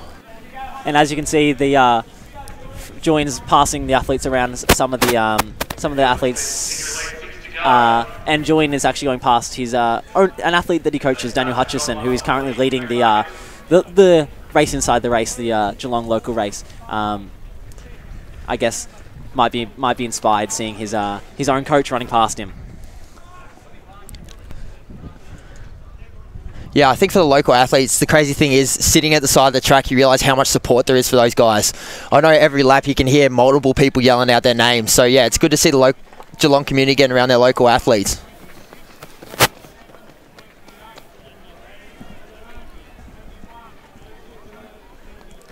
And in Geelong, there's a real community in the running scene, and especially well represented in the winter season, epitomised through the Geelong Region Cross Country Club, and they are all involved in the make of this event, and to see how far it's come in just under 10 years, everyone has a bit of a real pride here. So yeah, we're coming into 2K to go. It looks like there's a bit of a split. Brett Robertson has gone to the front. We've got Joel, the only guy following him right now. We've got Matt Hudson about 5 meters back, with Julian Spence and Nick Earl further 10 back. So yeah, I think Brett's decided he's sat pretty tight the first 8K there, and yeah, he's decided with 2K to go, 5 laps, he's going to start throwing it down a little bit, and yeah, Joel's the only guy following him at the moment. Yeah, Brett, when enough is enough, I've ran just almost 8K, and I'll go for it now. He's made a very divisive move. This is definitely the hard K of a 10K race as well. Probably that 8 and 9K is the hardest, because you get to a K to go and you do a lot of K reps on Tuesday mornings. It's not that far. It's only 3 minutes of effort. So I think the 8th and 9th K are the 2 hardest. You've really got to hold on. I think Brett knows that, and that's why he's tried to go there, because he knows if anyone's hurting at that point, they're not going to be able to go with it. But yeah, obviously Joel's feeling pretty good as well, because he's just latched onto him, and they're going stride for stride as they come into 4 laps to go here. I think importantly, Joel wasn't complacent in that he was prepared for Brett to make a move, and as soon as Brett went, Joel covered it instantaneously. Yeah, I think they're both Melbourne Track Club athletes, so they train together. They both have an idea of how each other's going, so it's going to be interesting how it plays out. Just being teammates, they're probably, Brett might know he doesn't want to leave to a sprint finish against Joel, or Joel might decide to try and go around him if he thinks Brett's going to have him over the last 400. So yeah, it's going to be exciting to watch how it plays out.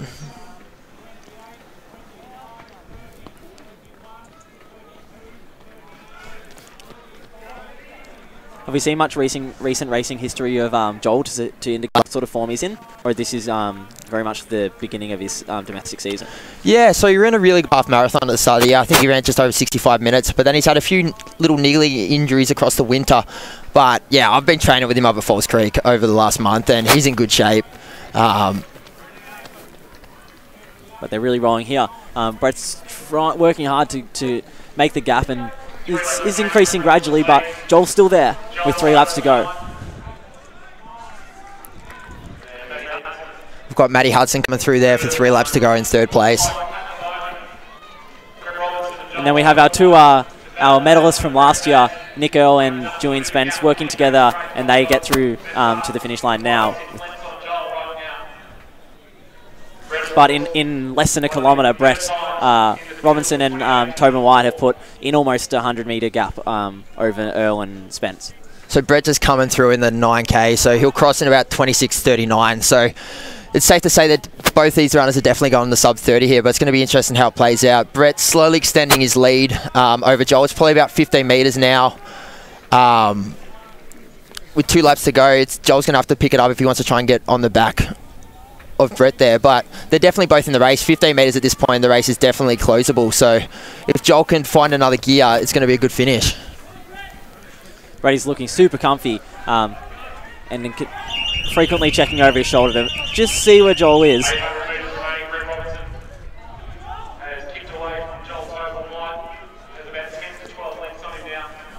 Hudson pretty open in 3rd here. Has a nice 50-metre lead over Earl, who's chasing in 4th, and just gapping Spence back another 15 metres now in 5th. But Earl and Spence too close to that 30-minute mark that they ran last year. Also thanks to the running company in Steigen who have had their vans set up here tonight with their wares. Hopefully you'll take the opportunity to check them out. So we've got Brett coming around for the second last time around the top bend there. He's looking really smooth. He's had to go to lane 2 as he comes around a few runners, but yeah, you can see a grimace on his face, but you can see by how he's still being able to hold form that he's doing it pretty well.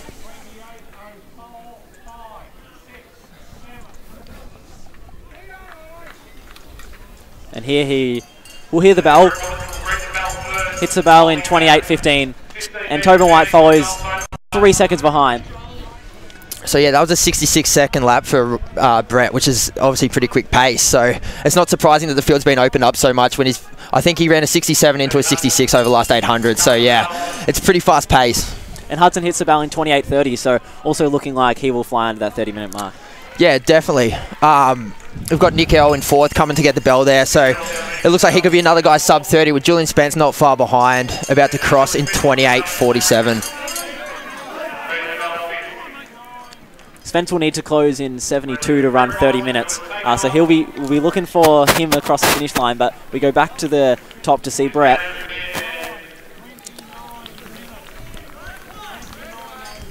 And he hits the top of the bend with 100 metres to go, and he's just striding away with the race now. It was proved to be a very decisive move, and took control of it. Yeah, when he went for the 2K, he went hard, and yeah, he looks good. He is a quality athlete.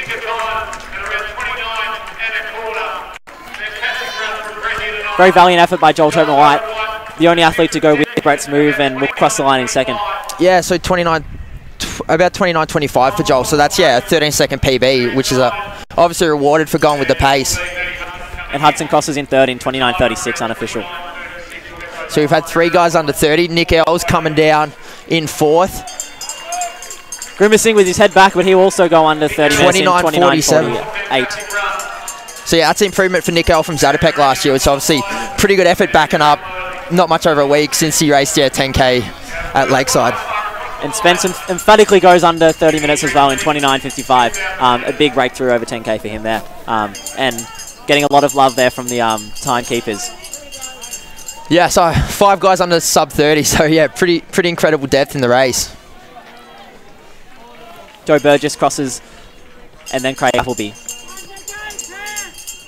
Big run by Joe Burgess, considering age a lot younger than the other guys ahead of him.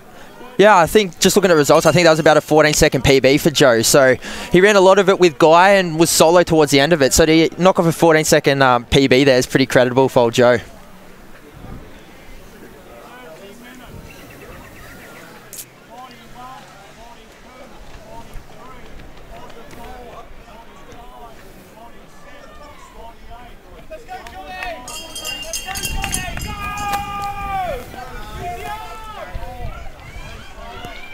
We've got Ben Kelly finishing fast. It looks like he might have just dipped under the 31-minute mark.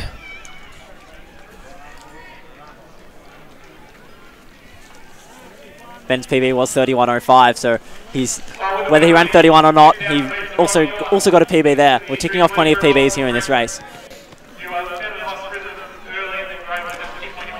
We've got Nick Van Rappos just as crossed in 31.20.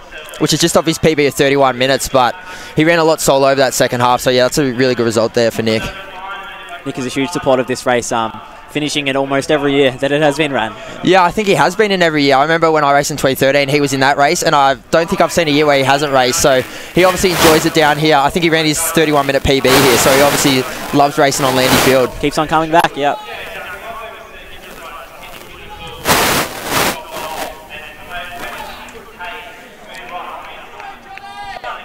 I see Beveridge and Nick Earl's brother, Johnny Earl, finishing out the field right on 32 minutes.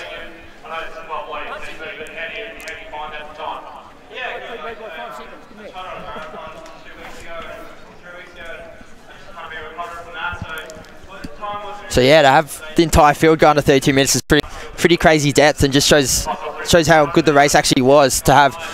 I think the winner to run under 29.20 and then have so many guys under 32 minutes is, pretty good result for the race. Yeah, not often you see many races, especially in Geelong, when you get 30 guys under 32 minutes. Super great running and awesome field. And ultimately it played out as we predicted, in that Brett just took his time, was patient, and then made the decisive move and ran away with it. Very impressive running for a very experienced athlete. Yeah, I think Brett just has the experience. He's raced a lot of 10Ks. He's obviously a world-class athlete over that 5K, 10K. So I think he knows how to win races. He just sat comfy.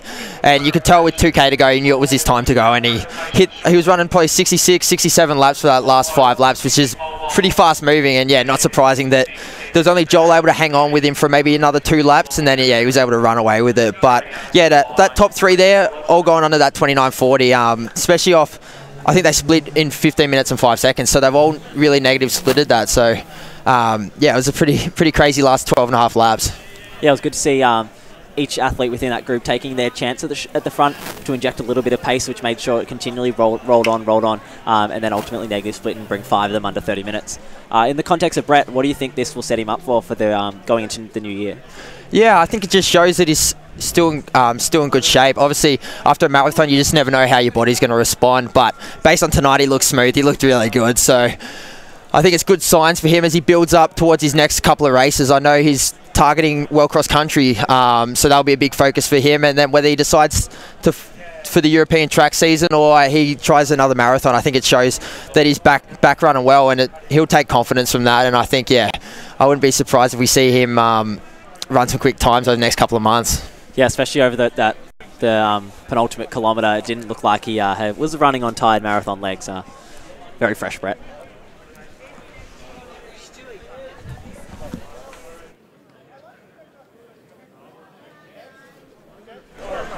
So that's it, fellas. What a great event. Fantastic effort. And great commentary by you boys. Isaac Hockey. Because it's been great. Now, Isaac, pick the night. What was the event for you tonight? I think it was the event I was looking most forward to, the men's mile. It wasn't as fast as Stewie and I predicted it would be, but it ultimately it occurred exactly how we thought it would be, in that it was paced out nice and evenly, and then once the pacer dropped off, the boys really got moving, and the race between Williams, Bowl and Rayner down the final straight was really quite exciting. Very good. What about you? What was your pick, Stewie? Yeah, I think for me, being a distance guy, I'm going to have to go with the men's 10K. I understand how hard that 25 laps is. To see so many guys get on the pace, I think we had 9 through the early stage, was pretty phenomenal. And then to see the way Brett and Joel were able to close that last 2K was good to watch, and I think the crowd enjoyed it based on how loud it was getting around the track.